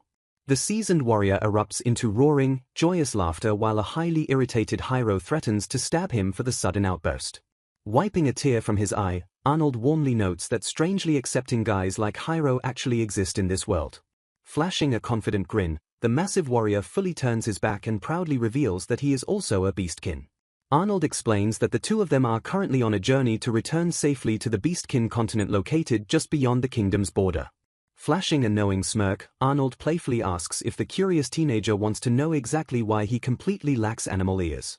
Without looking up from his book, Hiro instantly shoots the offer down, causing the massive warrior to slump heavily onto a rock in pure disappointment. Someone mentions a story involving humans as a question mark hangs in the air.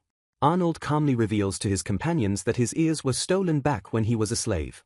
The revelation prompts a shocked inquiry about his dark past.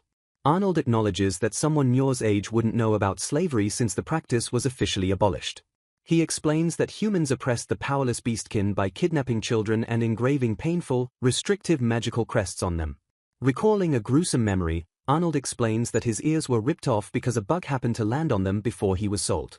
Hiro listens quietly to the brutal backstory and calmly questions the narrative. Tapping his prosthetic ear, Arnold notes that an acquaintance made it to help him hide his identity on the human continent. Hiro presses further, asking if the crest can be easily erased since Arnold successfully escaped his captivity. Arnold clarifies that the binding crest automatically disappears upon the master's death. Gripping his hand tightly, he admits he couldn't do anything himself, but a sympathetic human eventually saved them. Hiro remarks on Arnold's scary demeanor, stating that he personally would have sought revenge on humans through various means. Smiling gently as he pats Mure's head, Arnold dismisses the thought of revenge because he is happy now. Shifting the topic, Arnold asks Hiro why he is here, to which Hiro replies he is simply crossing the border like them. Arnold demands to know why a human would travel to the 10th beastkin continent, but Hiro bluntly states he just wants to go there. Adjusting his glasses, Hiro declares that he does as he pleases and cares little for the world's current political tension. Arnold bursts into laughter at the boy's attitude, prompting Hiro to irritably ask if the pervert is going to keep laughing. Hiro then turns his attention to the midget, Mure, and asks if she is ever going to take off her hat. Flustered by the sudden request, Mure stammers and nervously begins to pull off her large winter hat. With the hat removed, Mure shyly reveals a pair of soft animal ears resting atop her head. Leaning in closely with great interest, Hiro considers it a good sign to have met beastmen so soon after arriving in this world. Mure blushes deeply and whines about the embarrassment while Arnold glares protectively at the intruding boy. The older beastman sharply demands to know what exactly Hiro is doing to his companion. Hiro waves off the accusation, playfully claiming he isn't doing anything while Arnold accuses him of playing dumb. Declaring it fate that they met, Arnold orders them to stand and insists they travel together since they share a destination. Pausing in surprise, Arnold looks back as Hiro flatly tells him he is wrong. Without another word, Hiro turns his back on the pair and casually begins walking away. Over his shoulder, Hiro arrogantly corrects the older man, stating he should be begging him to follow. Arnold grunts in profound frustration at the brat's sheer audacity as they trudge through the rocky forest. Breaking the silence on the trail, Arnold curiously asks Hiro what his current level is. When Hiro asks why, Arnold explains that despite the boy's weird magic, his physical movements look distinctly amateurish. He notes that while Hiro's physical attributes and killing intent are unusually high for a human, something is missing.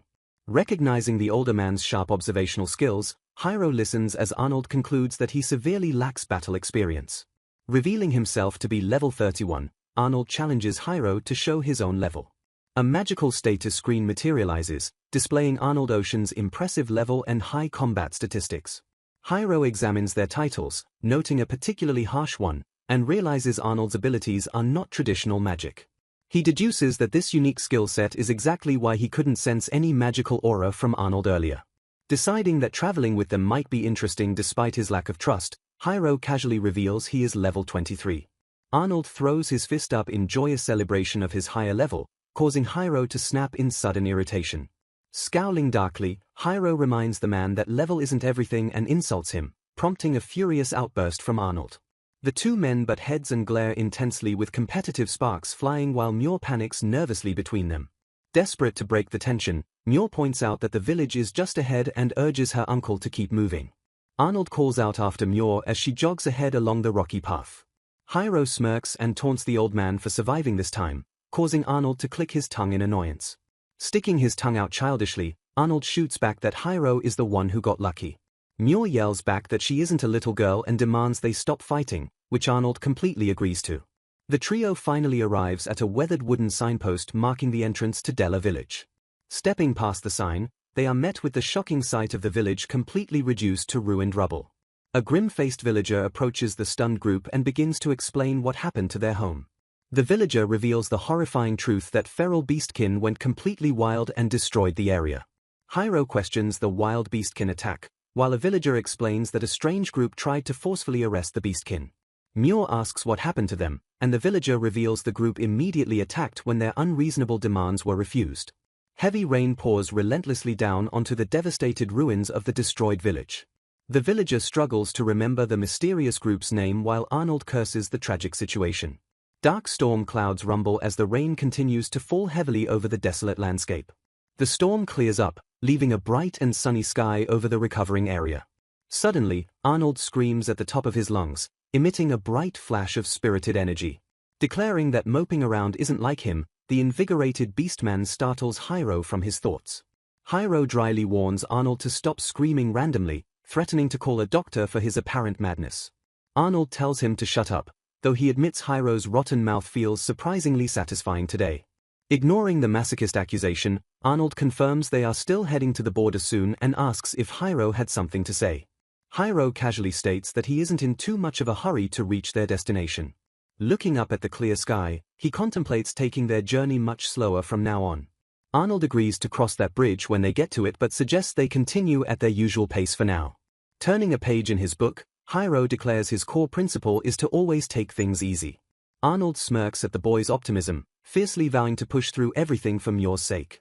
Hiro flatly accuses the older man of flaunting his lolicon status, prompting an angry denial from Arnold. Mure blushes and insists she isn't a little girl anymore, which Arnold enthusiastically praises as incredibly cute. Glancing shyly at Hiro, Myor nervously asks if he really thinks she looks cute. Hiro suddenly unleashes a massive, theatrical yawn right in front of the expectant girl. The sun beats down brightly on the group as they arrive in a bustling, lively town.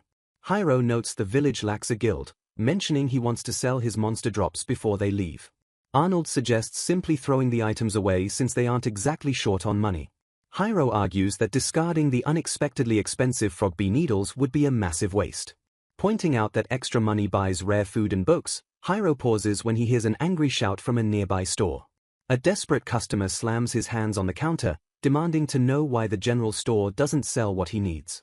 The shopkeeper nervously apologizes, explaining that he simply cannot sell items he doesn't have in stock. Slumping his shoulders in defeat, the customer complains that a general store should carry frog bee needles. Overhearing the man's plight, Myor gently calls out to her uncle about the needles. The frantic man suddenly rushes over and startles Myor, desperately asking if the young lady has any. Staring down at the terrified girl, the man quickly steps back and apologizes for getting overexcited. Hiro steps forward and casually asks the man if he is looking for frog bee needles. The man explains he is at a loss because his daughter was bitten by a venomous bug and desperately needs the needles to recover. Hearing the tragic situation, Myor urgently prompts Hiro to help the desperate father. Hiro hesitates, reminding Myor about the rare food ingredients and books they were planning to buy. The frantic man immediately promises to buy them other things as a show of appreciation, refusing to take the needles for free. Arnold smiles warmly at the man's dedication to his family, praising his true love. Grabbing the items with overwhelming gratitude, the man yells his thanks and promises to drink with them if they meet again. Watching the father sprint away, Arnold remarks that the energetic man was like a chaotic typhoon. The trio gazes up at the massive, imposing gates of the border city Palters standing before them. Arnold suggests they camp for the night since they have enough food. Hiro looks around and realizes his companions are nowhere to be found. Hearing a loud buzz from the plaza, Hiro wonders if there is a special attraction going on. A dense crowd of townsfolk chatters nervously in the busy square. Heavily armored guards stomp through the area with loud clunks of their gear. The intimidating soldiers fan out across the plaza to block all escape routes. Arnold urgently whispers to Hiro to escape, but an armed guard suddenly orders everyone to freeze. The guards violently announce that they will search anyone who dares to move. The commander declares they are here to hunt down a beastkin hiding in the town. As the guards begin checking everyone, one stops to investigate a book holding someone's attention. The guard looms over Hiro, scrutinizing the young man carefully. The guard reaches out to take a closer look at the suspicious item. Hiro swiftly evades the guard's grasp with a sudden swish of movement. Annoyed by the evasion, the guard complains that he cannot reach what he wants to inspect. The suspicious soldier abruptly orders someone nearby to take off their hat. Sweating nervously, Arnold hopes they can still get through this inspection safely. The guard clears another townsman, telling him he is completely free to go. Arnold's heart pounds heavily as the guard suddenly calls out to the blue-haired girl. The guard presses closer, aggressively reminding a terrified Myor that he is talking directly to her. Suspecting Myor's true identity, the guard demands she remove her hat immediately. Realizing they are cornered, Arnold mentally prepares himself for a brutal fight. Suddenly, a desperate woman's scream shatters the tension as she begs the guards to let a different child go. Ignoring her pleas, a guard confirms their identity and orders a report that 2 beastkin have been found. The crowd murmurs with dark hostility as the guards command the beastkin to stand, suggesting they be killed immediately. Arnold curses the sudden turn of events as the captive beastkin are violently shoved forward. A townsman recoils in disgust, pointing out the young girl's exposed tail. The helpless beastkin mother and daughter cower fearfully before the aggressive mob. Armed reinforcements stomp onto the scene and bellow at everyone to freeze in place. Myor tearfully apologizes to her uncle as Arnold reassures her it isn't her fault and suggests they escape.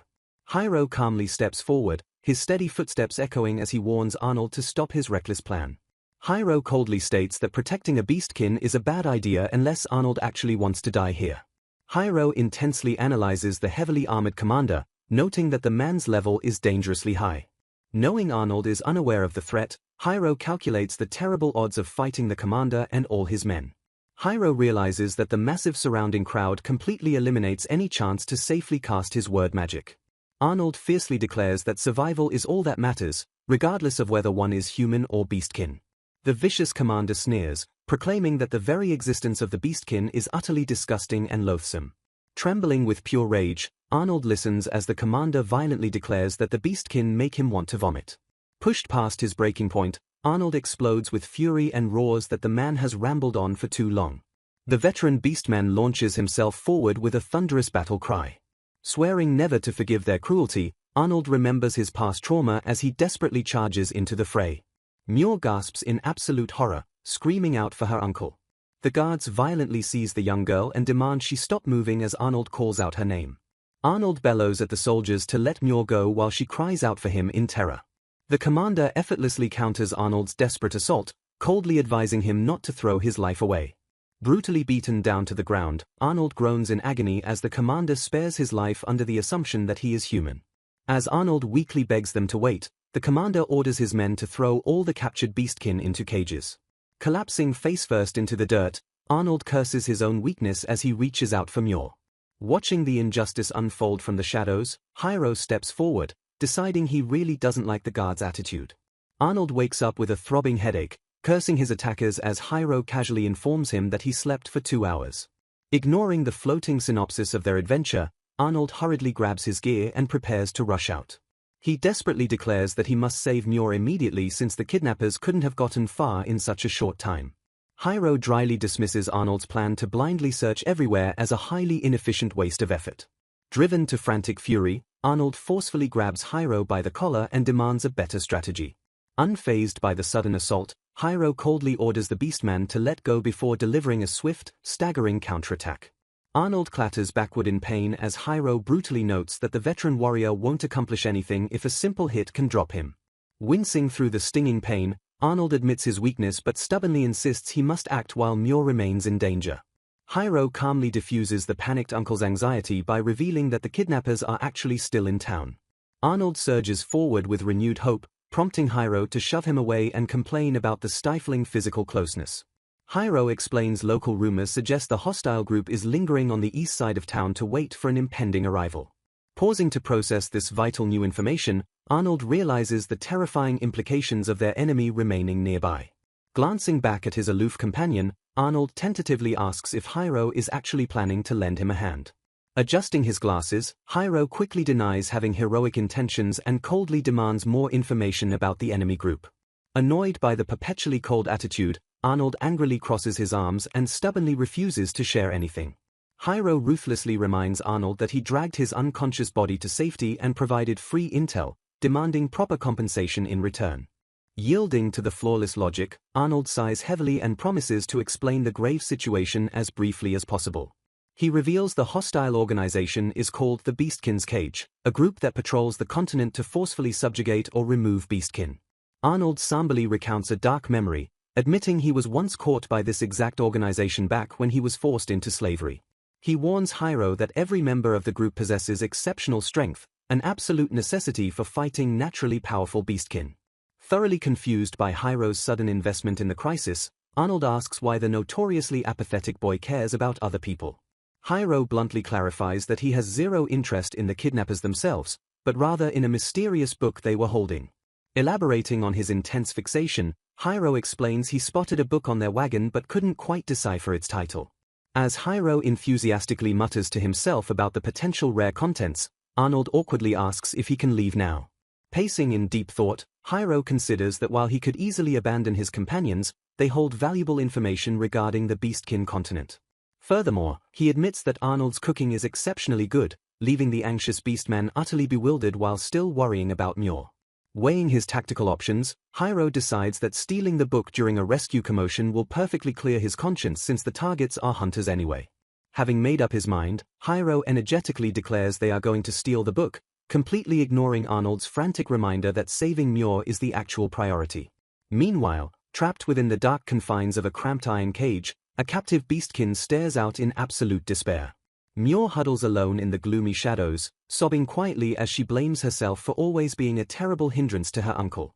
Tears stream relentlessly down her face as she tragically wonders if her uncle would be better off if she simply ceased to exist. Nearby, a terrified young beastkin girl named Yuru clings desperately to her mother, fearfully asking if they are going to die.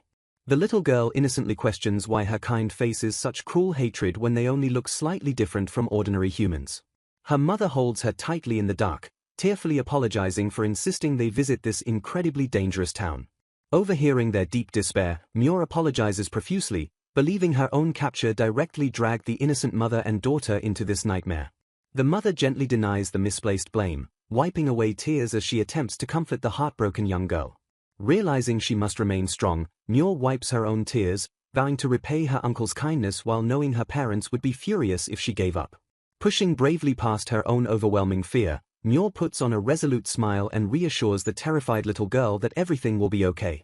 With unwavering faith, Muir confidently tells Yuru that a true hero is currently in town and will surely arrive to save them. The little girl's tear-filled eyes brighten with sudden, genuine hope at the miraculous promise of a rescue hero. Yuru brightens with hope and enthusiastically grabs Muir's hands, promising to believe in her and the hero. Muir trusts her uncle will save her, while outside, Hiro warns Arnold that the hero might not come. The imposing commander of the Beastkin's cage greets a man named Sir Apuro, noting it has been a while. The extravagantly dressed noble, Apuro, smiles back and acknowledges that the commander always does him great favors. False humbly bows his head and reassures the noble that there is no need for such excessive formality. Apuro loudly complains about the heat while fanning his chubby face, casually dismissing the other masked guards. With a greasy grin, Apuro excitedly asks if he can inspect the newly captured goods immediately. False respectfully gestures toward a nearby wagon, inviting the noble to step forward and examine the prisoners. Yuru and her mother flinch in terror as heavy footsteps clatter against the wooden floorboards right outside. Apuro peers eagerly into the dark cage, letting out a loud, delighted gasp at the sight of the beastkin. The noble stares in overwhelming excitement at the prisoners, leaving Muir and the others deeply confused and terrified. Pressing against the iron bars, Apuro drools over the mother and daughter, declaring them to be absolute beauties. False bows humbly at the praise, while Apuro emphatically states how pleased he always is with False's exceptional work. The noble's greedy eyes suddenly shift toward Muir, and he curiously asks what kind of beastkin she is. Apuro marvels at Muir's silver hair, excitedly speculating that the young girl might be a highly valuable silver wolf. The noble gleefully notes that the other two prisoners are catkin, a specific race that he absolutely adores collecting. False asks if Apuro is satisfied, and the sweaty noble quickly agrees, expressing his eternal gratitude for the delivery. False coldly dismisses the thanks, callously stating that selling them into slavery is the proper way to use beastkin. The commander instructs Apuro to channel his mana to confirm the purchase, and the chubby noble happily complies. Suddenly, a massive blast of magical flames erupts violently right in front of the noble's face. The roaring fire crumbles the magical device to ashes, leaving False utterly stunned by the sudden attack. Hiro calmly watches the fiery chaos, signaling Arnold to make his move while the guards frantically panic. Arnold boldly steps into the open and aggressively demands that the guards stop right there. False glares dangerously as Arnold draws his massive sword and fiercely declares he is taking Muir back. Seeing her uncle charge to the rescue, Muir's eyes widen with hope as Arnold yells out in relief. False immediately draws his own blade, coldly reminding Arnold that he previously warned him to value his life. Suddenly, Arnold turns around and exposes his back to the deadly commander. To everyone's shock, a large fluffy tail bursts from beneath Arnold's cloak, confirming his true identity as a beastkin. False stares in complete disbelief as he realizes he was deeply deceived by the supposed human. The commander points his sword furiously at Arnold, aggressively questioning how he can be a beastkin without animal ears. Arnold laughs confidently, revealing his ears are prosthetics, and mentally leaves the rest of the plan to Hiro. While the guards are focused on Arnold's shocking reveal, Hiro sneaks undetected toward the unguarded supply wagons. Looking at the glowing word on his hand, Hiro silently praises Arnold for perfectly executing their distraction plan. Still concealed by his stealth magic, Hiro quietly slips under the canvas cover of the supply wagon. Hidden from view, Hiro excitedly discovers a large stack of books sitting among the supplies. Hiro sifts through the titles, finding rare books on magical structures and gourmet travelogues, deciding to steal them. Hiro tosses a glowing magical word directly onto the stack of valuable books. Using the word send, Hiro activates his unique magic to instantly transport the stolen books to a safe location. With a soft flash of light, the stolen items suddenly appear perfectly wrapped in a bundle hidden in the bushes. Having secured his loot, Hiro notes his spell limits and prepares to fulfill Arnold's request. False stares in shock, bewildered to discover that his human opponent is actually a beastkin. The chubby noble frantically runs away in disgust as False calmly asks if he wants a male beastkin. The masked guards snicker as their commander mocks Arnold's misfortune of being born a male beastkin. Gripping his sword tightly, Arnold confidently smirks and vows that he won't lose this time around. False raises his own blade and arrogantly dismisses the beastkin as a pathetic race incapable of magic. The commander unleashes a blindingly fast flurry of slashes while boasting he doesn't even need his hands. False swiftly brings his heavy sword down in a devastatingly powerful and confident strike. Arnold braces himself as he barely blocks a massive barrage of deadly magical explosions. The veteran beastman grunts in immense pain as he struggles against the overwhelming magical force. Pushing through the pain, Arnold unleashes his powerful explosive wind claw technique with a fierce roar. Unfazed by the swirling vortex, False casually praises the trick art and questions Arnold's endurance. Arnold fiercely roars that his raging tornado will completely engulf the arrogant commander. A sinister grin spreads across False's face as he dares the struggling beastkin to try it. Taunting his opponent's limits, False swiftly retaliates with a blindingly fast and lethal slash. Arnold furiously curses the commander as a coward while dodging another barrage of strategic magical explosions. Exhausted and panting heavily, Arnold glares as False cruelly mocks his apparent physical limits. Arnold grinds his teeth in fury as the creepy noble anticipates twisting the captive girls' faces with grief. Arnold chuckles darkly, asking the confused commander how long he expected him to just sit still. Surging forward with renewed furious energy, Arnold unleashes a devastatingly powerful swing at his enemy. False hastily throws up a magical barrier, shocked that Arnold's reckless attack might destroy the nearby carriage. A colossal explosion rips through the plaza as Arnold unleashes his explosive wind claw at absolute full power. Heavy wooden debris and carriage wheels crash violently across the chaotic battlefield. Panting through the swirling dust, Arnold grins as False begrudgingly compliments his sheer reckless tenacity. Arnold clicks his tongue in frustration as the commander perfectly withstands his absolute strongest attack.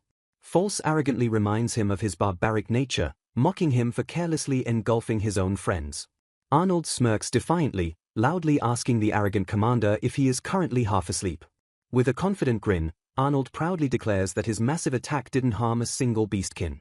False's eye widens in absolute shock as Muir's voice suddenly calls out from safely behind him. The commander turns to see Hyro calmly standing alongside the fully rescued beastkin captives. Muir and the little girl stare at their reliable saviors with sparkling eyes full of absolute awe. False stares in shock, wondering how they found the carriage key. Hyro coldly glares forward, questioning who the mysterious boy is supposed to be. Arnold readies his giant sword with a nervous chuckle, agreeing to postpone the interrogation. False lowers his head with a dark, sinister chuckle. Radiating a terrifying aura, False confidently declares he can easily handle them both. The intense pressure and overwhelming killing intent leave everyone paralyzed in sheer shock. Muir suddenly jumps defensively in front of her stunned uncle. She fiercely declares that it is finally her turn to protect him. False snaps in anger, disgusted that they even blew away his wealthy client. Swirling intense magical flames in his hand, the commander vows to kill everyone. He unleashes a devastating flame bullet, forcing Arnold to shout a desperate warning. Sizzling heat scorches the air as Arnold barely evades the lethal fiery attack. Suspecting the enemy is special, Hyro casts Peek to instantly analyze his high-level status. Hyro grimly notes the massive 27-level difference heavily disadvantages the struggling old man. Looking around, Hyro notes the surrounding air is growing dangerously hot from the crackling flames. A massive, fiery explosion violently roars through the chaotic battlefield. The blinding flames force Arnold to shield his eyes as he screams in confusion. Hyro pants heavily, quickly casting the word cooldown to suppress the scorching heat. The intense heat tragically chars the stolen stack of precious books. Hyro watches in absolute despair as his newly acquired books crumble completely to useless ash. Arnold calls out nervously as Hyro begins to violently tremble with overwhelming dark fury. Hyro glares murderously at the guards, absolutely enraged that they burned his precious reading material. Arnold uselessly points out they were stolen, while Hyro magically summons a glowing blade. Enhancing his legs with speed, Hyro asks the commander if he is prepared for consequences. Hyro violently lunges forward, forcing the utterly shocked commander to desperately block his lightning-fast strike. Realizing the boy isn't average, False furiously swings his heavy blade to push him back. The commander curses their impossible speed while swiftly weaving through Hyro's relentless, blinding attacks. Hyro aggressively maneuvers around his enemy's blind spots with a terrifyingly dark and silent smile. False swings his blade wildly to create distance, forcing Hiro to jump back with a grunt. Hiro lands gracefully on his feet while the scarred commander chuckles darkly at the challenge. Tapping the commander's shoulder with a defiant smirk, Hiro casually declares that he has now returned his debt from earlier. The young magic user suddenly pauses, staring in absolute shock as he questions what is wrong with the man's grotesque eye. False glares back with his mismatched gaze, coldly asking if his horrifying, grotesque eye bothers the boy. The scarred commander reveals that a beastkin violently implanted it, claiming Hiro could never understand the immense pain and suffering he endured. As dark steam hisses from the unnatural implant, False states that such intense agony soon twists into pure hatred. Screaming with fanatical fury, he declares it a simple matter because his burning hatred will never cease. Trembling with rage, False swears he will never forgive the beastkin because he truly abhors their very existence. Hiro stands perfectly still, silently listening to the deranged commander's intense, hate-filled rant. Suddenly, False slides forward with terrifying speed, stating that this deep-seated hatred is his ultimate driving force. Hiro gasps in shock as a brutal strike instantly sends him flying backward with a heavy, bone-rattling thud. The crazed commander relentlessly pummels the boy with a rapid barrage of punches, screaming that he will never forgive him for protecting the enemy. Coughing up blood from the devastating impacts, Hiro realizes he will completely run out of HP at this brutal rate. Desperate to counterattack, Hiro wildly swings a magically glowing blade directly at his overwhelming attacker. False effortlessly evades the strike, boasting that his enhanced right eye allows him to perfectly grasp every single movement regardless of Hiro's intentions. Hiro quickly realizes the grotesque implant doesn't just increase False's field of vision, but dramatically enhances his physical abilities as well. Crashing heavily into the dirt, Hiro grimly admits he severely underestimated the commander's overwhelming strength. Looming triumphantly over the fallen boy, False coldly declares that the battle is finally over for the red-robed brat. Suddenly, Arnold charges aggressively from the flank, aiming a desperate surprise attack at the distracted commander. Calling the beastman a fool, False easily blocks the heavy strike and orders him to stay still because he plans to kill him later. Without missing a single beat, the commander unleashes a devastating crimson spear spell directly into the veteran warrior's chest. A massive fiery explosion violently blasts Arnold backward, tearing through the air as he screams in agonizing pain. False mocks the severely wounded beastman, cruelly noting he looks exactly like the pathetic beastkin he recently exterminated. Flashbacks of the completely destroyed, rain-soaked settlement flood Arnold's mind as he realizes this monster massacred the entire village. A young, tearful beastkin girl screams at the heartless commander, desperately demanding to know why he committed such a cruel atrocity. False simply tilts his head and arrogantly dismisses the question, repeating that he already explained how much he abhors them. Slowly pushing himself off the ground, Hiro calmly tells the deranged commander that he can actually understand where his hatred comes from. Catching the villain completely off guard, Hiro suddenly activates his unique word magic, projecting the glowing kanji 4 light into the air. A blindingly brilliant flash erupts across the battlefield, forcing False to scream in agony while Hiro mentally thanks the old man for buying him crucial time. Seizing his momentary advantage, Hiro launches a relentless, blindingly fast barrage of rapid punches against his completely disoriented foe. The final brutal strike connects with a heavy thud, sending the stunned commander sliding helplessly backward across the ruined ground. Tapping his shoulder with a victorious smirk, Hiro playfully throws False's own words back at him and declares their debt officially returned. Enraged beyond belief, False screams at the human boy to adhere to common sense, demanding to know why he would ever side with the enemy beastkin. Unfazed by the outburst, Hiro coldly retorts that common sense means absolutely nothing to him, promising to take the man down simply for ruining his fun. Deeply inspired by her savior's defiance, the little captive girl Yuru boldly shouts that the evil commander should just fall already. She fiercely points at the imposing villain, screaming at the absolute top of her lungs and calling him a weird-eyed freak. False freezes in utter, paralyzing shock, his burning fury instantly intensifying as he asks what the little brat just dared to call him. Yuru wildly flails her tiny arms, relentlessly chanting freak over and over again despite her terrified mother's desperate pleas to stop. Seething with uncontrollable, murderous rage, False aims his destructive magic directly at the defiant child, sneering that she clearly wishes to die. With a sudden blur of motion, Arnold violently tackles the commander to intercept the lethal blast and desperately shield little Yuru from harm. A flashback from a few weeks ago shows a severely wounded man stumbling through a forest, muttering that he screwed up and needs to rest. His vision blurs as he realizes fainting here is dangerous, eventually collapsing to the ground with a heavy thud. A beastkin mother reassures her worried daughter that they did all they could to treat the unconscious man. The bandaged man groans as he slowly wakes up, met by the relieved faces of the beastkin mother and daughter. Back in the present, the bald man happily boasts about making a ferocious attack and eventually marrying the beastkin widow. Arnold and Muir watch awkwardly as the human husband openly flirts with his beastkin wife, surprised by their unconventional romance. The beastkin mother expresses deep relief at their safety, while little Yuru cheers that the hero saved them. Yuru suddenly notices someone approaching and excitedly calls out to her older sister. Muir watches in surprise as Yuru happily runs toward Hiro, declaring that the hero really did come to save them. Sweating nervously, Muir quickly clarifies to Hiro that she actually meant her uncle when she called for a hero. The bald man steps forward to formally thank the trio again, awkwardly realizing he doesn't actually know their names. The veteran beastman smiles and introduces himself as Arnold. Arnold introduces Muir before gesturing to his companion, introducing the hardcore antisocial boy as Hiro. Startled by the introduction, Muir bows deeply to properly thank both her uncle and the hero. The bald man bursts into laughter at Hiro calling Arnold an old man, while the beastman defensively insists he is still young. Hiro's attention is suddenly drawn away by a strange, rumbling noise coming from nearby. He turns around to see a mysterious, large-eyed creature peering at him from around the corner. The creature groans sadly, radiating a gloomy aura of intense hunger. The bald man smiles confidently, declaring it is time to display his culinary skills as a proper show of gratitude. He enthusiastically prepares to cook, prompting little Yuru to happily volunteer her help. Arnold immediately declares he will go out on patrol, refusing to just sit back and watch while someone else cooks. Meanwhile, far away, 3 high school girls in their underwear discuss rumors of a red-robed rogue saving a beastkin child. One girl suggests the rogue sounds exactly like Okamura, but another vehemently denies that the rotten boy could take down the beastkin's cage.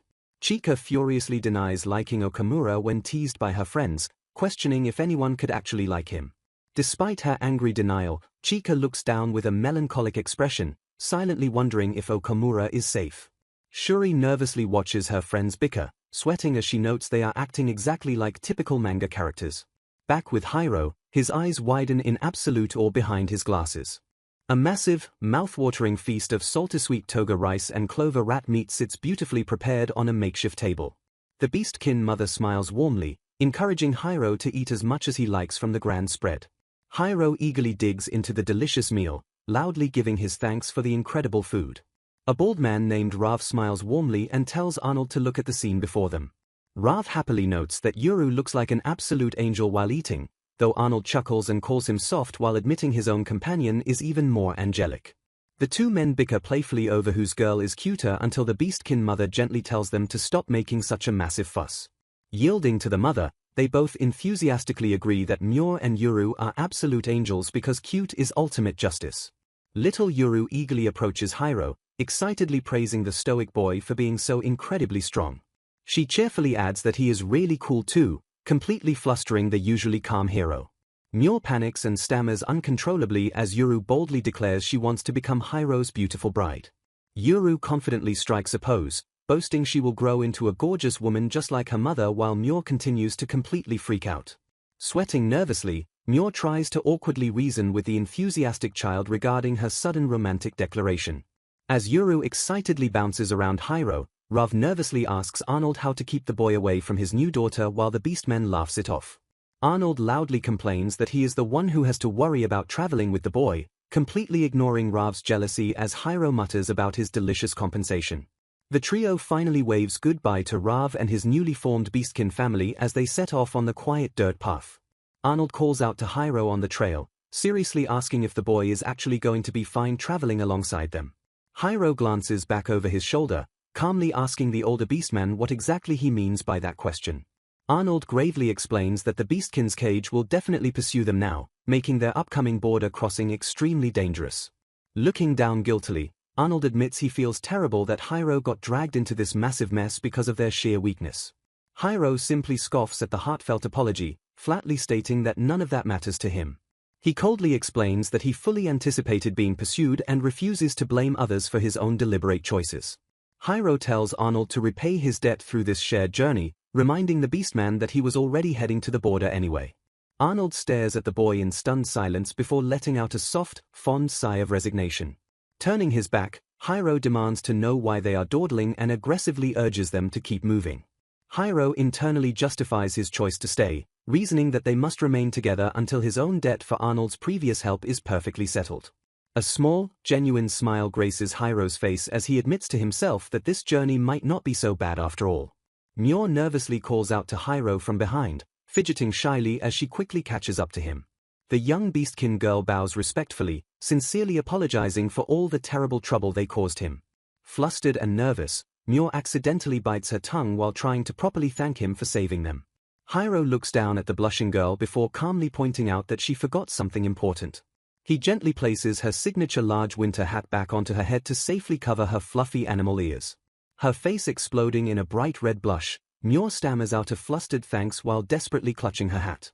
Hiro gives her hat a light, reassuring tap and casually adds another thought. Looking her dead in the eye, he bluntly advises her to get stronger if she is so worried about being a burden. Myor stares up at the stoic boy in wide-eyed surprise, deeply absorbing his straightforward and honest advice. Arnold frantically yells back at them, completely misinterpreting the quiet moment and desperately asking if Myor is okay. Hiro immediately glares back and calls the overprotective uncle an absolute lolicon for ruining the moment.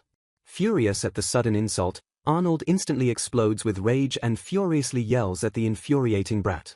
Myor giggles happily at their ridiculous banter while Hiro confidently tells the angry beastman to just shut up. Hiro walks ahead of the bickering pair, listening to their lively footsteps echoing continuously on the dirt path. Myor smiles brightly alongside her bickering companions, cheerfully declaring that things are definitely going to be fun from now on. The adventure abruptly shifts to the scenic Rogi Mountains, featuring the group surprisingly dressed in their swimsuits. Arnold enthusiastically praises Myor as she splashes in the water, loudly declaring his niece to be a beautiful angel. Blushing deeply under the intense praise, Myor shyly asks her uncle not to stare at her so much. Suddenly, an ominous shadow looms directly over the bathing group from the sky above. A mysterious figure rapidly plummets straight down from the clouds toward the water. Arnold shouts in absolute shock as he realizes a human is falling right toward them. Snapping into action, Arnold urgently declares they must get the falling person out of the water immediately. The unconscious girl is pulled safely to the shore, revealing her peculiar, almost insect-like antennae. Hiro silently stares down at the unresponsive girl with a distinctly flat and unamused pout. Crouching beside her, Hiro casually squishes the girl's soft cheeks while lazily telling her to wake up. Arnold suddenly interrupts with a dramatic gasp, loudly accusing Hiro of committing a terrible crime in progress. Panicking wildly, Hiro stammers out a desperate denial, insisting he wasn't squishing her face just because her cheeks were soft. Arnold sharply orders Hiro to step away, warning the boy not to make himself look even more incredibly guilty. Cursing under his breath, Hiro complains he simply wanted to use his magic to wake her while Myor entirely misunderstands the awkward situation.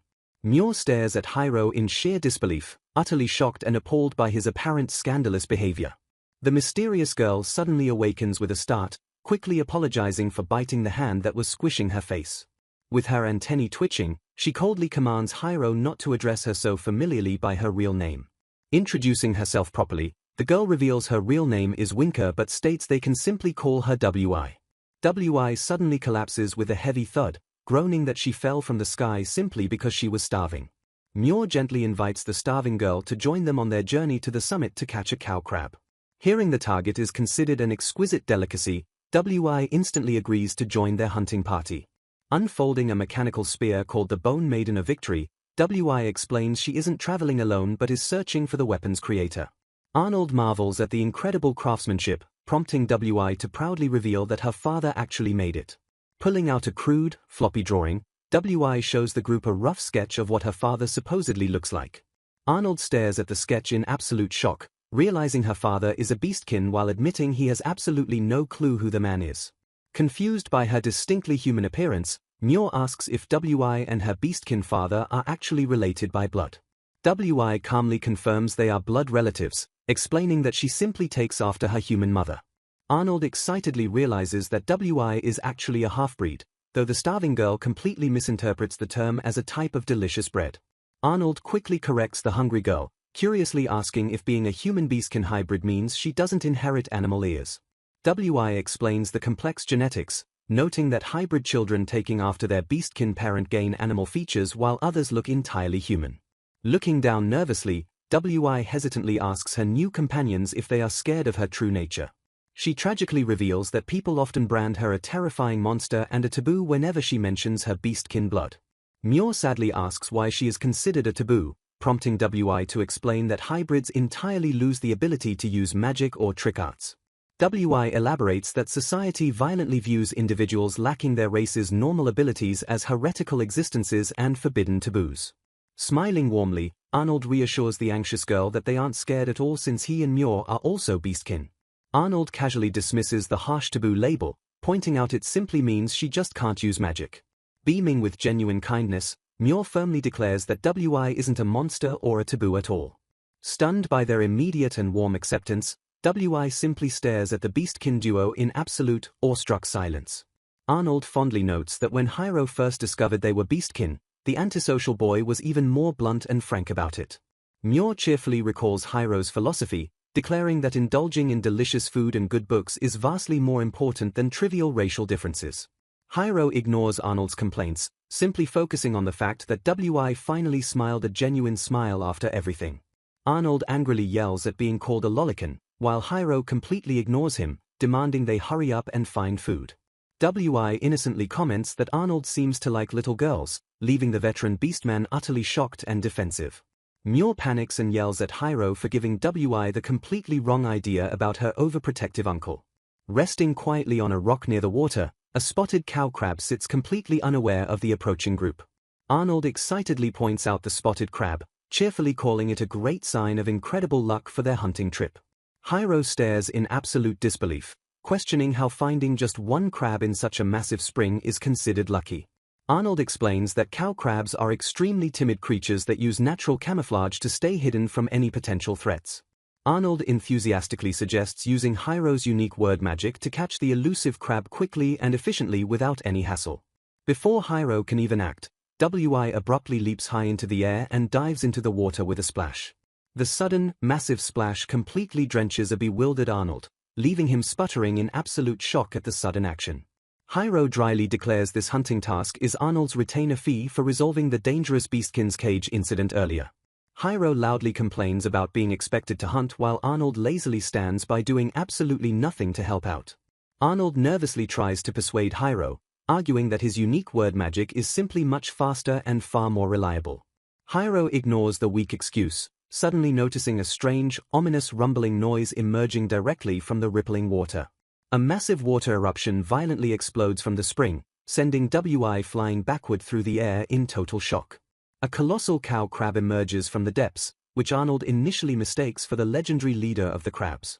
Arnold quickly corrects himself in horror, realizing the giant creature is actually a massive assembly of multiple smaller crabs. He frantically explains that agitated cow crabs combine their natural camouflage to appear as one giant, terrifying beast. Arnold realizes Wi's clumsy fall severely agitated them, forcing the group to prepare for an immediate, dangerous fight. Thoroughly annoyed by the unexpected hassle, Hiro strictly commands Arnold and Wi to step back and let him handle it. The massive crab assembly aggressively charges forward, launching a barrage of dangerous, high-pressure water jets at the entire group. Hiro spots sharp hydraulic cutters on the crab, grimly noting they could easily slice clean through solid steel. Hiro swiftly activates a protective word magic barrier that effortlessly blocks the crab's devastating attack without breaking a sweat. With a swift signal from Hiro, Wi fearlessly leaps into action with her mechanical spear tightly gripped in hand. Wi powerfully swings her sturdy spear, completely dismantling the crab assembly's giant formation with a single, devastatingly precise strike. Hiro quietly gathers his magical energy, preparing to launch a highly destructive finishing blow against the separated monsters. Hiro genuinely praises Wi for her impressive combat skills, deeply impressed by her flawless execution of the rapid strike.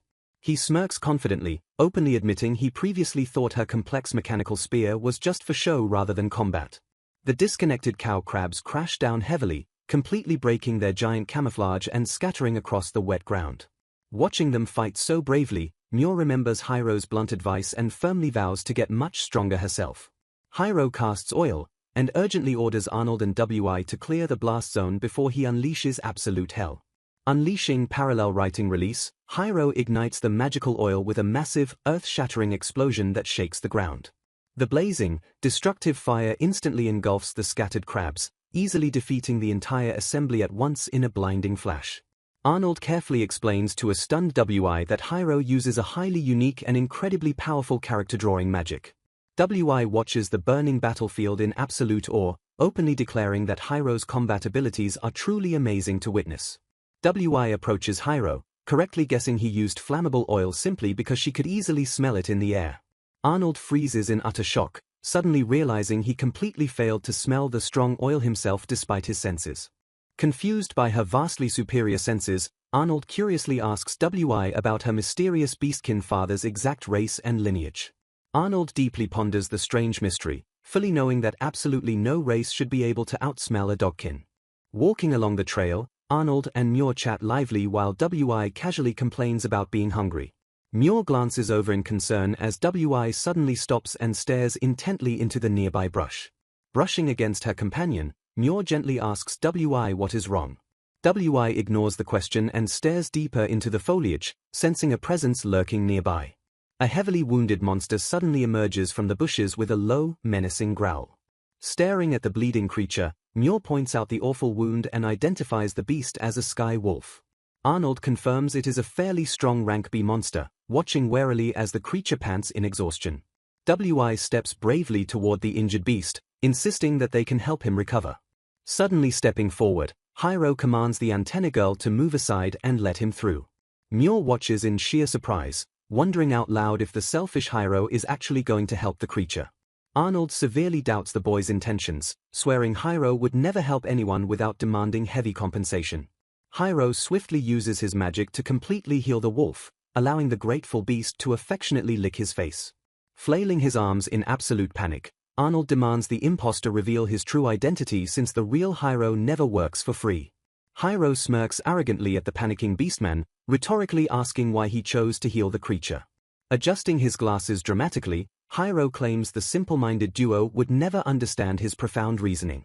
With absolute utmost seriousness, Hiro boldly declares that cool-looking wolves are ultimate justice. He bluntly adds that he simply likes dogs and just wanted to see how the majestic creature moves. Arnold sighs heavily in defeat, realizing Hiro only performed a sincere act to satisfy his own selfish desires for entertainment. Ignoring Arnold's exasperation, WI bows her head and sincerely thanks Hiro for saving the animal. Hiro coldly dismisses the gratitude, reiterating that he only healed the wolf for his own personal amusement. Pointing toward the open field, Hiro happily orders the energetic wolf to try running around for a bit. The fully recovered sky wolf leaps enthusiastically into the air, unleashing a powerful and joyous howl. Watching Hiro's rare and genuine smile, Muir blushes deeply and admires how incredibly cool he looks.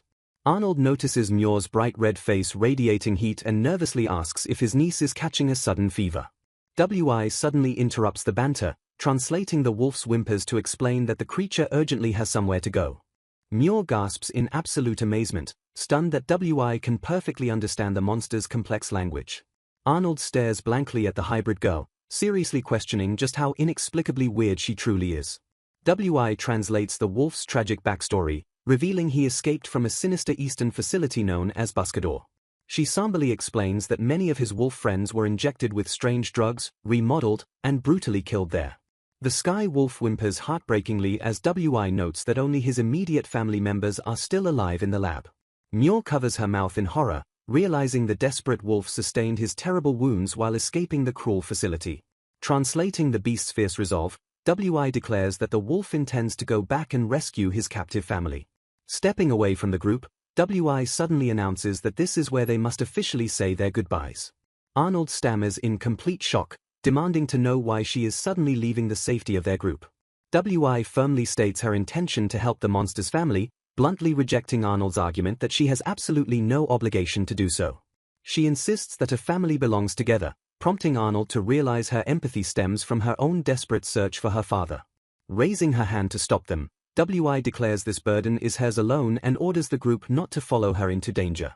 Looking back over her shoulder with a soft smile, she admits she had a lot of fun during their short time traveling together. WI offers a final, heartfelt word of thanks to everyone for accepting her without fear or prejudice. Without another word, WI sprints off swiftly into the distance alongside the Sky Wolf to save his captive family.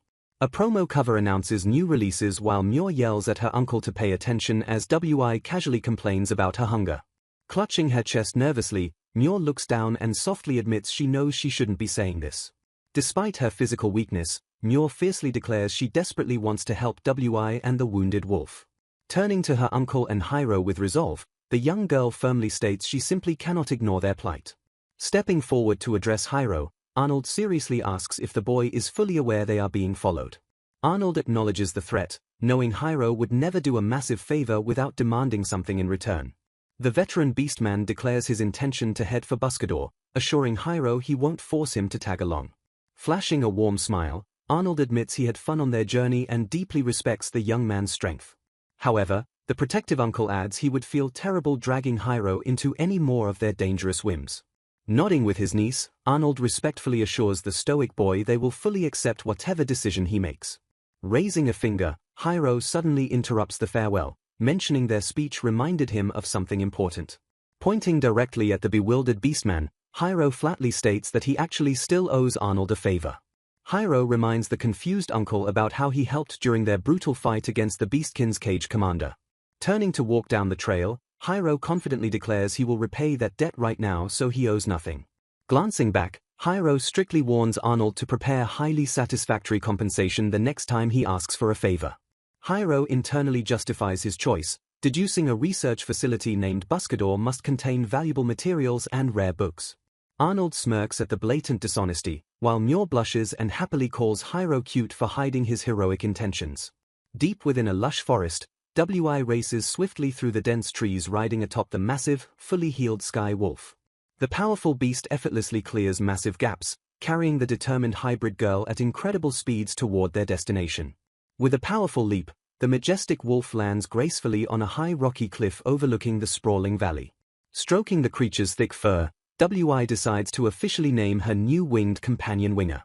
Winger barks happily in enthusiastic agreement before leaping bravely off the cliff to continue their rescue mission.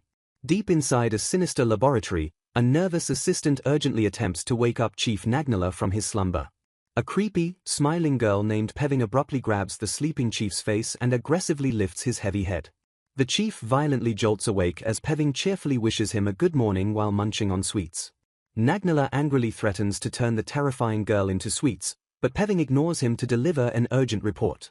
She grimly reports their specimen count is dangerously low, noting only 7 sky wolves remain after the recent escape. Fanning herself lazily, Peving suggests initiating negotiations with their shadowy contacts before they completely run out of test subjects. The childish chief sticks out his tongue in disgust, loudly complaining that dealing with those people is an annoying bother. Peving strictly reminds him he cannot run a business doing only what he wants, threatening to confiscate his precious sweets. Their bickering is abruptly interrupted when the laboratory's main control console starts flashing red and blaring a loud alarm. Staring at the blaring monitors, Peving immediately identifies the sudden security breach as an active trespasser infiltrating the facility. The magic reactor tracks the intruders, revealing the escaped Sky Wolf has returned alongside an unidentified human signature. A wicked smile spreads across Nagnala's face as he orders Peving to capture them alive using their special experimental creature. Peving questions the reckless order, warning the arrogant chief that the experimental monster is still not entirely under control. Nagnala chuckles darkly, coldly declaring that chaotic failure is an essential part of glorious scientific experimentation. Outside the treacherous facility, WI stands before a massive, ominous cave entrance and asks Winger if he escaped from here. Gripping her mechanical spear tightly, the brave hybrid girl boldly steps forward into the pitch-black shadows of the terrifying cavern. Suddenly, a massive, hulking abomination with terrifyingly glowing eyes steps out from the darkness to block their path. The grotesque monster unleashes a deafening roar as Winger fiercely snarls back to protect his new master.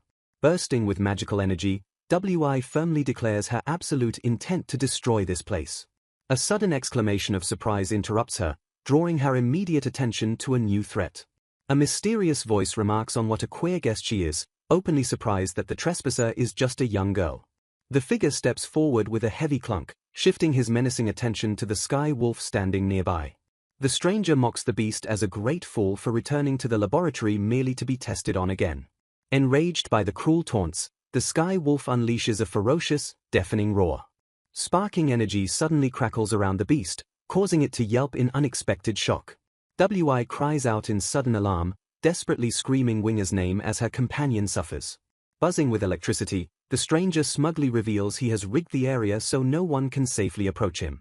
As Winger violently twitches from the electric shocks, the stranger warns WI that touching the wolf will shock her too. Chuckling menacingly, the man introduces himself as Nagnala, the chief of the Buscador laboratory. Nagnala strokes his chin, noting she looks familiar before confirming her name is indeed WI. Dismissing his previous thoughts, Nagnala snaps his fingers and completely restrains the beast with mechanical clamps. Horrified by the sudden trap, WI screams out for her helpless companion.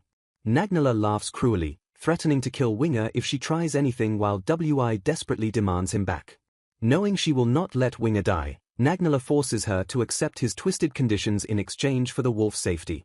WI hesitates, questioning if he will keep his word, to which Nagnala mockingly promises he absolutely will. Stealing her resolve, WI demands to know exactly what his twisted conditions are. A loud metallic clang echoes through the room as heavily armored doors suddenly slide open. A terrifying, guttural growl echoes ominously from the dark gloom of the newly opened chamber. Several monstrous creatures begin to emerge, their menacing presence drawing WI's furious glare. Winger watches helplessly from his electrical restraints as the deadly beasts completely surround them. WI tightly grits her teeth, fully comprehending the deadly trial she has been violently forced into. Staring into the gloom, she mentally urges Winger to wait for her while she prepares for a brutal battle. Nagnala cheerfully explains that a very special living creature is waiting inside that black box. He promises that if WI can somehow win this fight, he will release the foolish wolf from its net. Scraping her battle stance into the ground, WI fiercely vows to save Winger no matter the brutal cost.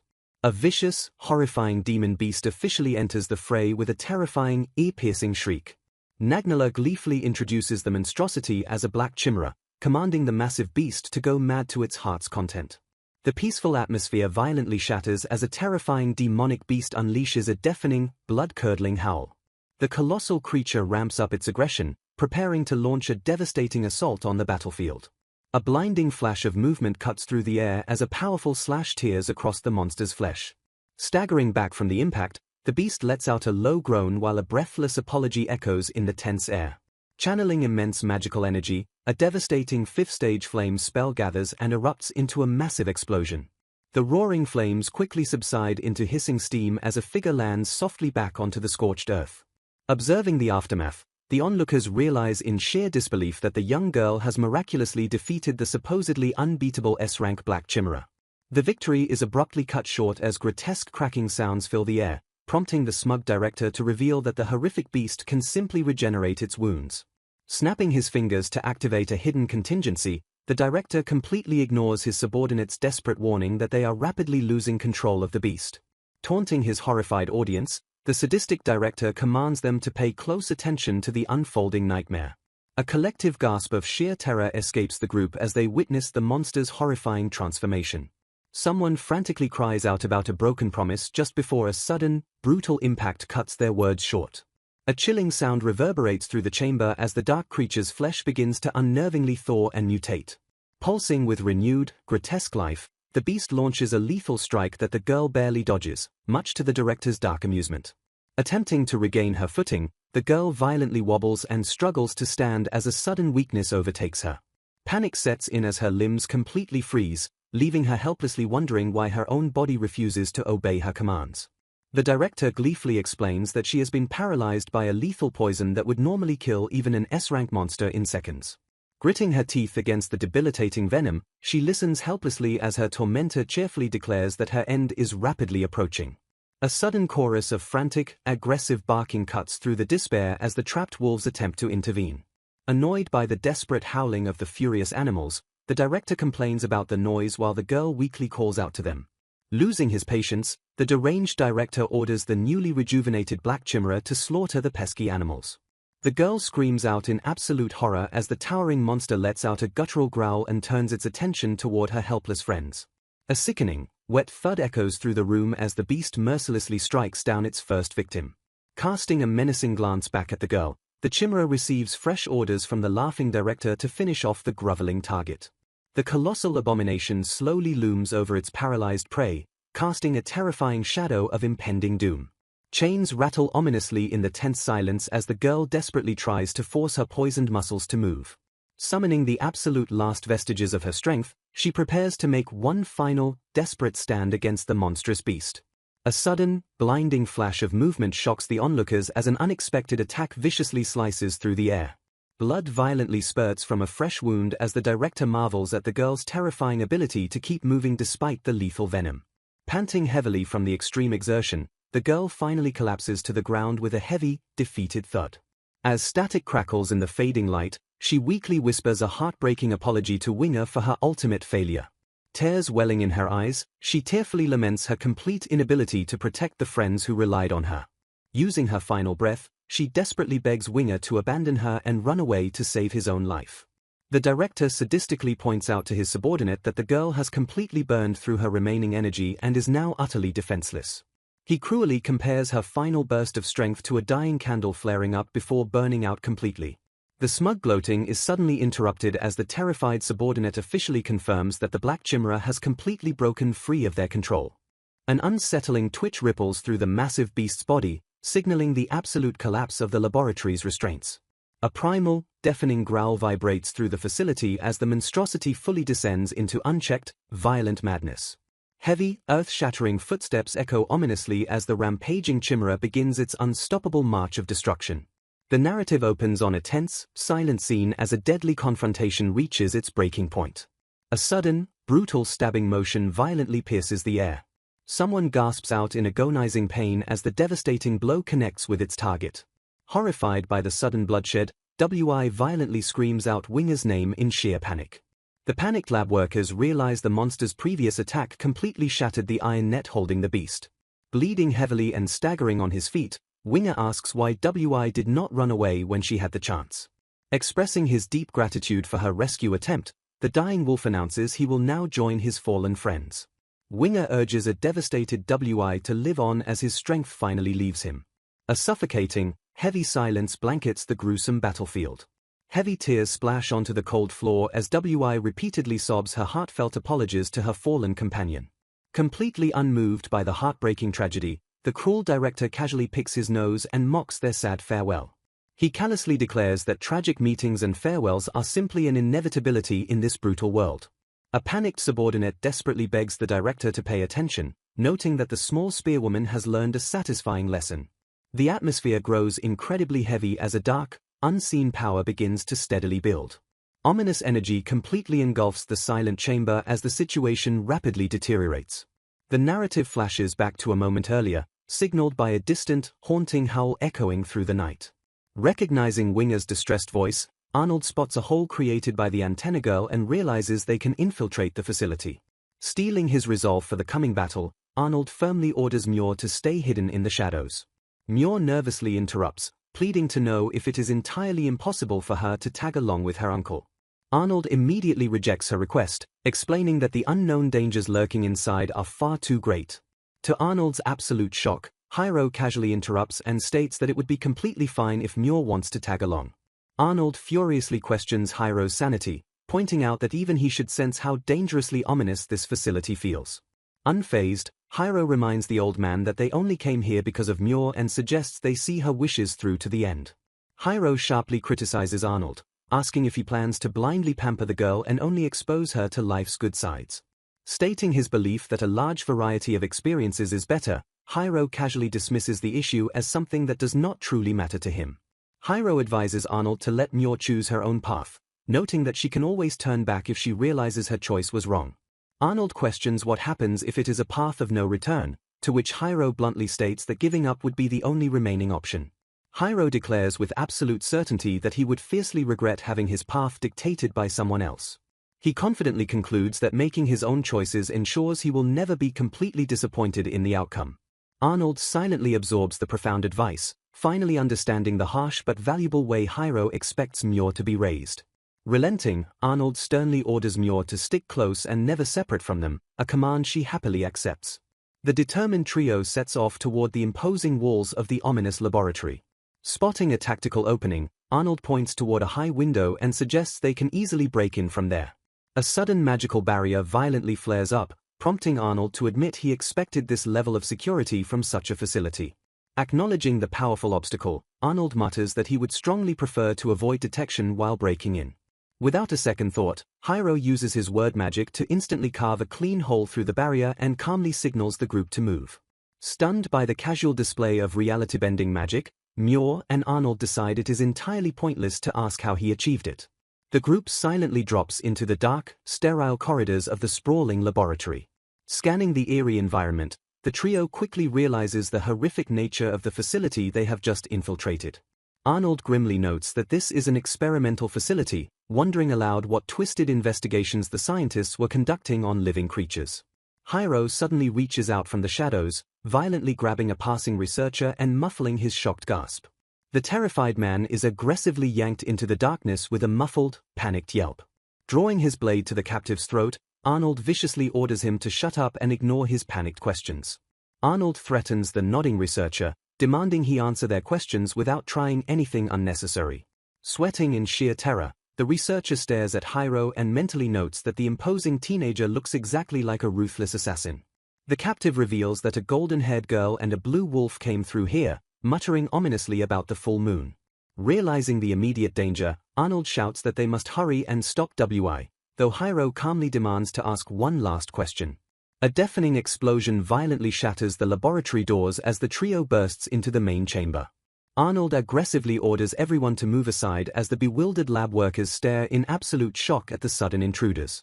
The group freezes in pure horror as they take in the gruesome, chaotic scene unfolding before them. A violent rumbling violently shakes the facility, prompting Arnold to ask what happened as Muir fearfully calls out for WI. Bursting with uncontrollable rage and sorrow, WI's body pulses with a terrifying, dark energy as her friends question what happened to her. The explosive title page sets the chaotic stage by loudly declaring that WI has completely lost control. Ignoring the promotional distractions of manga adaptations, the narrative sharply focuses on the imposing full moon illuminating the night sky. Clenching his fist, Arnold explains that beastkin inherently possess vastly more power than usual on the night of a full moon. He notes that while some half-breeds have mastered beastification, the overwhelming awakening remains a volatile force in their blood. Because half-breeds are unaccustomed to this raw strength, the full moon typically tries to balance their power by forcibly calming their hearts. Realizing the tragic sequence of events, Hiro concludes that witnessing such a horrific scene flooded WI with an excessive amount of magical power. The sheer trauma completely shattered her composure, turning the usually gentle WI into an unrecognizable force of pure rage. The terrifying result of her beastification is clear for all to see, leaving her completely out of control and devoid of reason. Watching her friends rampage, Muir notes with deep sorrow that WI is likely completely unconscious of her own tragic actions. Throwing his arm out to hold Muir back, Arnold steps forward and firmly declares that he must be the one to stop WI. In a flash of lethal movement, WI aggressively launches herself directly at the defensive group. Arnold barely manages to block her heavy strike with a deafening clang, desperately shouting for Muir to get back as he absorbs the immense power. Emitting a guttural growl, the beast-like girl violently leaps into the air for another devastating assault. She slams into the ground with bone-shattering force, missing her target entirely as Arnold deftly evades the catastrophic impact. Capitalizing on the heavy opening left by her massive attack, Arnold commands her to surrender before launching his immediate counterattack. Instead of staggering, WI flashes a feral grin and conjures a sudden, violent burst of wind magic to deflect his blow. Stunned by her terrifying speed, Arnold grits his teeth and admits that subduing her without lethal force is going to be one hell of a job. Watching from the sidelines, Nagnala's eyes widen as he gleefully announces that he finally remembers who the small spearwoman is. When questioned by his bewildered subordinate, the sinister director confirms he has definitely seen her fighting somewhere before. He gleefully recounts a time when a village was hopelessly plagued by giant elephant kongs, noting that the spear girl just happened to be there. The subordinate realizes that since elephant kongs are rank A monsters, her ability to fight the S-rank black chimera suddenly makes perfect sense. Nagnala eagerly reveals the shocking truth that the teenage girl actually returned to the village dragging two of the massive beasts behind her.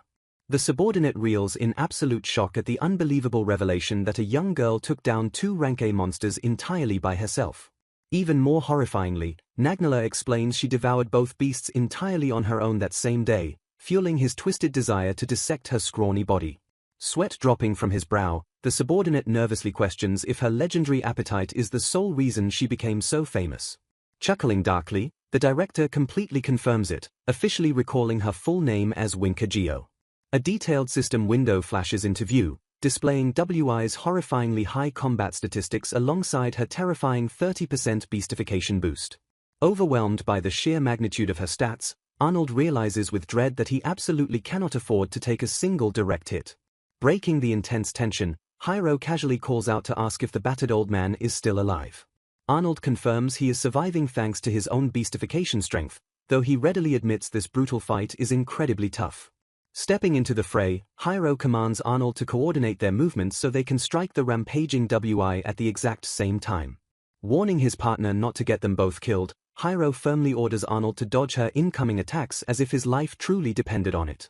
A sudden blur of motion tears through the room as WI launches another explosive, high-speed assault.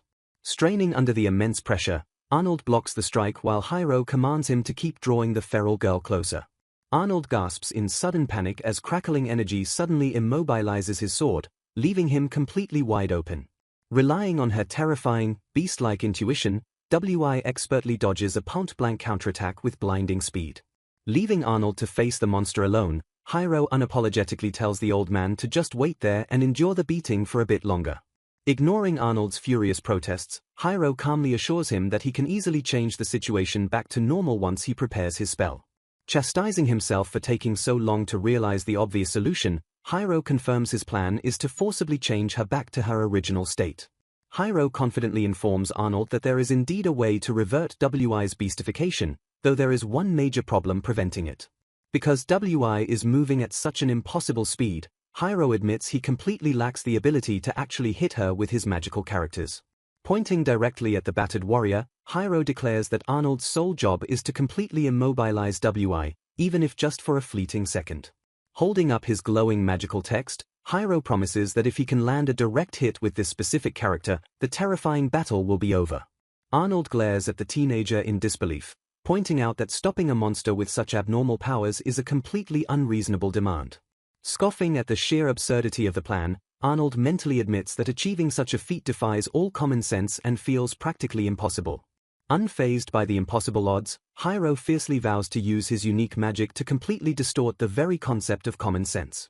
Desperate to save her friend, Myor suddenly steps forward into the danger zone and bravely begs to help them with the fight. Arnold frantically yells at Myor to stay back, reminding the foolish girl that the bloodthirsty beast licking its lips is completely devoid of sanity. Clenching her trembling fists, Myor tearfully acknowledges her own profound weakness while fully realizing that WI is the absolute strongest among them. Crying out in sheer desperation, Myor heavily insists that she still wants to do something to help WI. Arnold gently validates her feelings, softly acknowledging that she is simply a very kind girl. Wiping away her tears, Myor reluctantly admits she knows she would only get in the way during a brutal fight.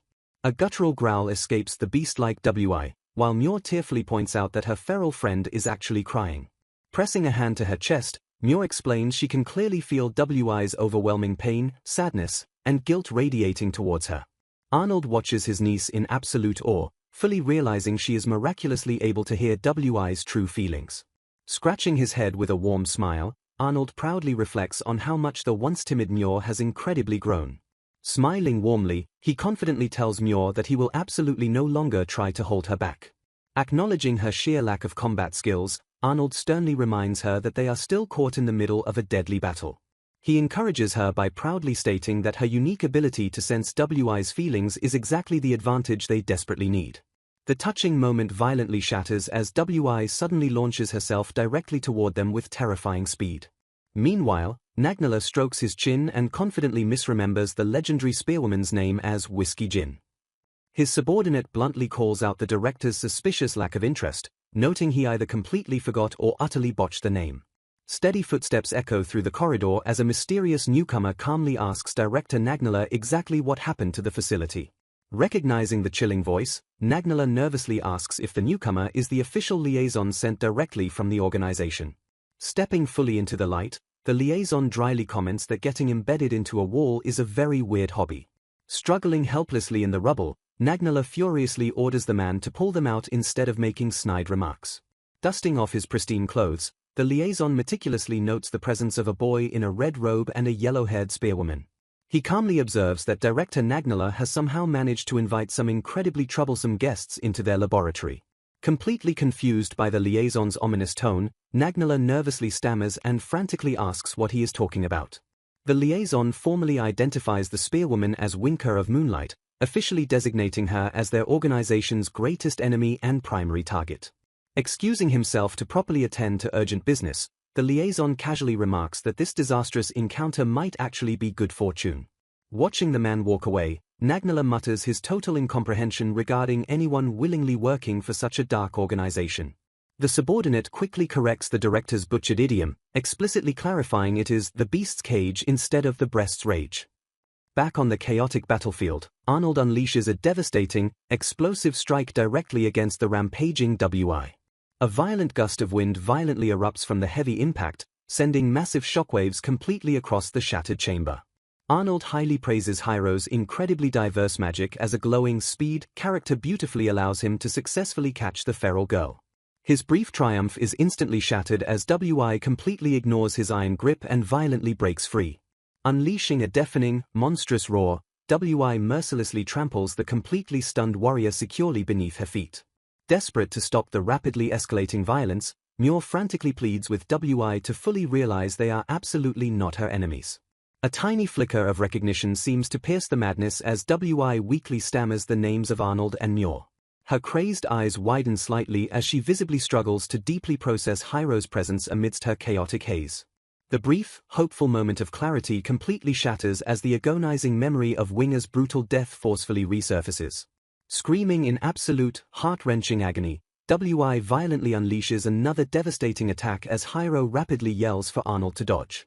A massive, deafening explosion completely engulfs the area as the unhinged girl's raw magical power violently detonates. Arnold violently coughs up dark blood, completely overwhelmed by the sheer, unstoppable force of the monstrous assault. A heavy, suffocating silence violently blankets the thick smoking crater fully left behind by the devastating blast. Staring in pure horror at her uncle's heavily battered body, Muir completely lets out a totally heartbroken, agonizing scream. Driven purely by blind feral instinct, WI menacingly glares and violently smacks the completely terrified Muir strictly to the ground. Muir sharply gasps in sudden, intense pain as her small body roughly hits the unforgiving stone floor. Clenching her trembling fists, Muir fiercely reminds herself that WI is actually the one intensely suffering the most right now. Refusing to blindly mistake her feral friend for an object of hatred, Muir bravely forces herself to firmly stand against the towering beast. Stepping boldly forward, Muir slowly but confidently closes the absolute terrifying distance fully between herself and the rampaging girl. Staring directly into the feral, glowing eyes, Muir gently acknowledges the profound pain and absolute sadness entirely consuming her friend. Reaching her small hand out, Muir softly assures the loudly snarling beast that absolutely everything is genuinely going to be all right. Smiling warmly despite the incredibly overwhelming, lethal danger, Muir boldly declares that she is genuinely not scared of her at all. She tearfully pleads with WI to quickly return to her gentle self, warmly promising that everyone is patiently waiting for her to fully come back. The violent, intensely monstrous aura finally completely breaks, fully revealing a deeply sorrowful WI silently crying in the encompassing darkness. A gentle, beautifully purifying light warmly envelops the two girls as WI softly whispers a completely heartbreaking apology to absolutely everyone she deeply hurt. A vibrant title page introduces Muir and WI in cute new costumes while playfully questioning if the sizes are quite right. Heavy tears violently stream down WI's face as she repeatedly and profusely apologizes to her friends for her terrifying rampage. Arnold warmly reassures the crying girl, proudly showing off that Hiro's potent magic has already completely healed his brutal wounds. WI tearfully explains that her body moved entirely on its own despite her desperate, agonizing efforts to stop herself from hurting them. A deep blush spreads across Muir's face as WI reveals that the comforting warmth of her gentle hug finally restored her shattered sanity. Watching the heartwarming scene, Hiro silently questions the strange, glowing particles of light he saw emanating from the small girl's ears earlier. Arnold gently shares the heavy blame, admitting with profound guilt that they might have saved the fallen skywolves if they had simply arrived sooner. Brushing away her falling tears, WI fiercely shakes her head and expresses her profound gratitude that her friends still came to her rescue. Looking toward the tragic battlefield, WI declares her earnest intention to build a beautiful grave for Winger and the fallen Skywolves. Arnold firmly nods his head in complete agreement with the heartfelt sentiment. Turning his attention away from the somber moment, Arnold deliberately calls out to Hiro. Arnold violently cracks his knuckles and announces his burning desire to destroy the entire facility, a destructive sentiment Hiro eagerly shares. The tense atmosphere shifts abruptly as someone loudly alerts the group that something nearby is suddenly moving in the rubble. A tiny, fragile life miraculously begins to stir amidst the tragic devastation of the ruined laboratory. A soft, heartbreaking whine pierces the silence as a newborn Skywolf pup weakly snuggles against its fallen mother. The group stares in absolute shock, suddenly realizing the heartbreaking truth that the slaughtered Skywolf had been pregnant during the brutal fight. Cradling the tiny, whimpering pup in her arms, WI fiercely vows to protect this precious new life with everything she has. Gazing affectionately down at the newborn, she softly whispers Winger's name as a heartfelt, eternal promise to her fallen friend. The touching moment is violently shattered as Nagnala loudly complains that he has absolutely no patience for such sickening melodrama. The sinister director menacingly points at the staggering WI, drawing immediate alarm from her terrified friends. Arnold frantically warns WI not to push her battered body, knowing the physical backlash of her feral rampage will be devastating. Laughing cruelly, Nagnala casually pulls out a remote switch and declares that her physical condition makes absolutely no difference now. With a maniacal grin, the deranged director forcefully pushes the button and gleefully announces that they will all be crushed together. A massive, deafening explosion violently rocks the entire laboratory as the heavy ceiling instantly begins to cave in. Massive chunks of heavy debris violently plummet from the ceiling as the catastrophic destruction rapidly escalates. Hiro desperately deploys his powerful word magic, conjuring a massive glowing barrier to forcefully shield the group from the crushing rubble. Nagnala raises an eyebrow in genuine surprise, fully admitting he never expected the intruders to successfully defend against the initial collapse. Taunting the trapped heroes, he threatens to press the switch a second time to activate the complete self-destruct mechanism and bury them alive. The crazed director bursts into hysterical laughter, cruelly mocking their desperate struggle for survival as a complete and utter waste of effort. Clenching her fists in raw, burning defiance, Muir fiercely glares up at the laughing madman. Cutting through the chaotic rumbling, Muir furiously screams at the top of her lungs that the twisted director is completely wrong. With unwavering absolute conviction, she boldly declares that there is no such thing as a wasted effort in this world. Her voice echoing with pure passion, she fiercely insists that absolutely no one's desperate effort deserves to be cruelly laughed at. Even while acknowledging that hard work is not always magically rewarded, she fiercely argues it remains completely necessary to keep moving forward. The tiny Skywolf pup lets out a small growl of agreement as Muir firmly reiterates her powerful, unwavering belief against the cynical director. Arnold smirks proudly at his brave niece's fiery speech while Hiro calmly agrees that the shorty made a very solid point. Sweating profusely, the panicked subordinate urges the infuriated director to immediately evacuate if he actually plans to trigger the final collapse. Gritting his teeth in pure frustration, Nagnala curses loudly and aggressively abandons his twisted desire to personally watch them die. Bidding them a mocking farewell, the deranged director violently slams the detonator switch as the massive walls completely shatter around them. Hiro clicks his tongue in sheer annoyance as the facility's total structural collapse violently accelerates around their fragile magical barrier. Bursting into action as the facility crumbles, Hiro commands the group to escape through Building B while he handles urgent business in Building A. Startled by his sudden departure, Arnold tries to deduce Hiro's true motive before recalling the teenager's earlier interrogation of a captive researcher. Flashing back to the tense interrogation, Hiro ruthlessly demands to know if the experimental facility houses a library or research archive. Trembling under the intense pressure, the researcher frantically directs him to room 5 at the far end of Building A. Hiro glares dangerously as he confirms the archive is nowhere near Building B, ignoring the captive's panicked babbling about their drug development labs. Snapping back to the present, Arnold curses Hiro's legendary stubbornness but decisively orders Muir and WI to prioritize their own safety. As massive chunks of debris violently plummet around them, Arnold fiercely commands the girls to meet up with him safely outside. Venturing alone into the crumbling structure, Hiro mutters that it is finally time to secure his real objective. Navigating through the collapsing corridors, Hiro successfully locates the dimly lit reference room amidst the heavy structural vibrations. He notes in pure annoyance that he would normally take his time investigating, but the violently shaking ceiling demands immediate action. A deafening crash violently echoes through the facility, prompting Hiro to realize the catastrophic collapse originated from Arnold's current location. Meanwhile, Arnold violently strains his body to shield the girls from heavy debris while frantically checking if they are alright.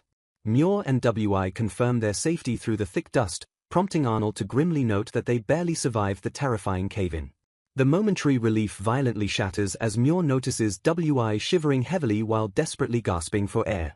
Panic instantly sets in as Muir realizes the newborn pup in Wi's arms is succumbing to the exact same lethal poison that killed Winger.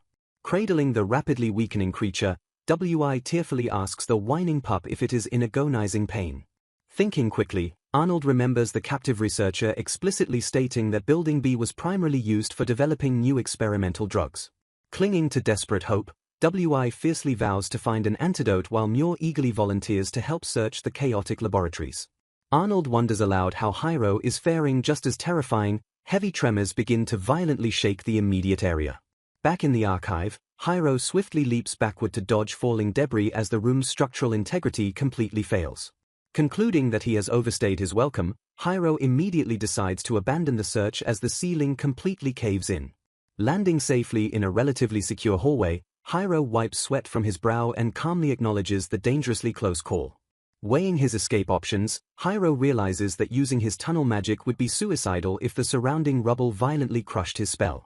Deciding to boldly test an experimental approach, Hiro channels his magic and writes a glowing character directly onto his boots. A sudden, explosive burst of magical energy violently propels the teenager high into the air with a startled gasp. A massive grin spreads across Hiro's face as he marvels at the sheer thrill of soaring freely through the open sky.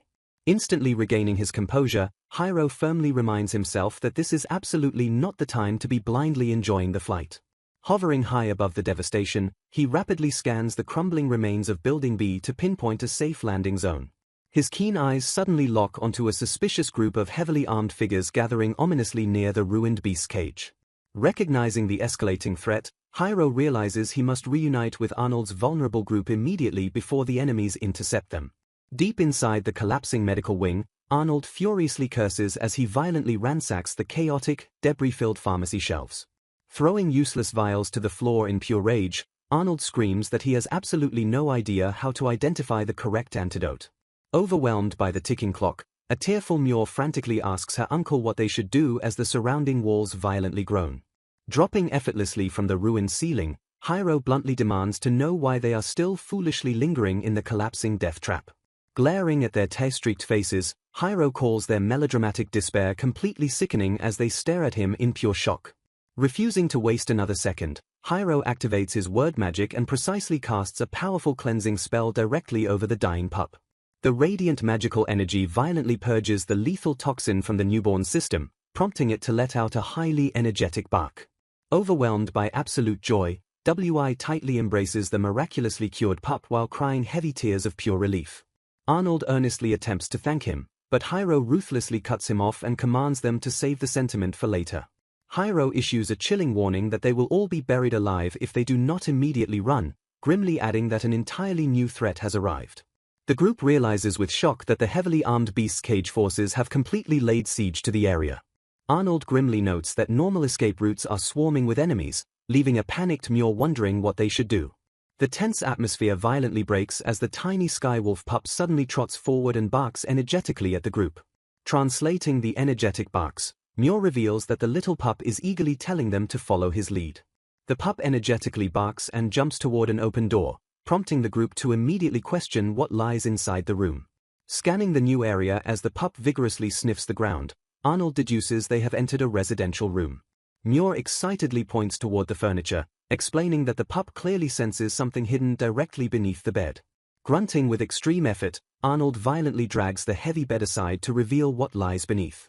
Staring into the newly uncovered darkness, the group is completely stunned to discover a hidden evacuation route.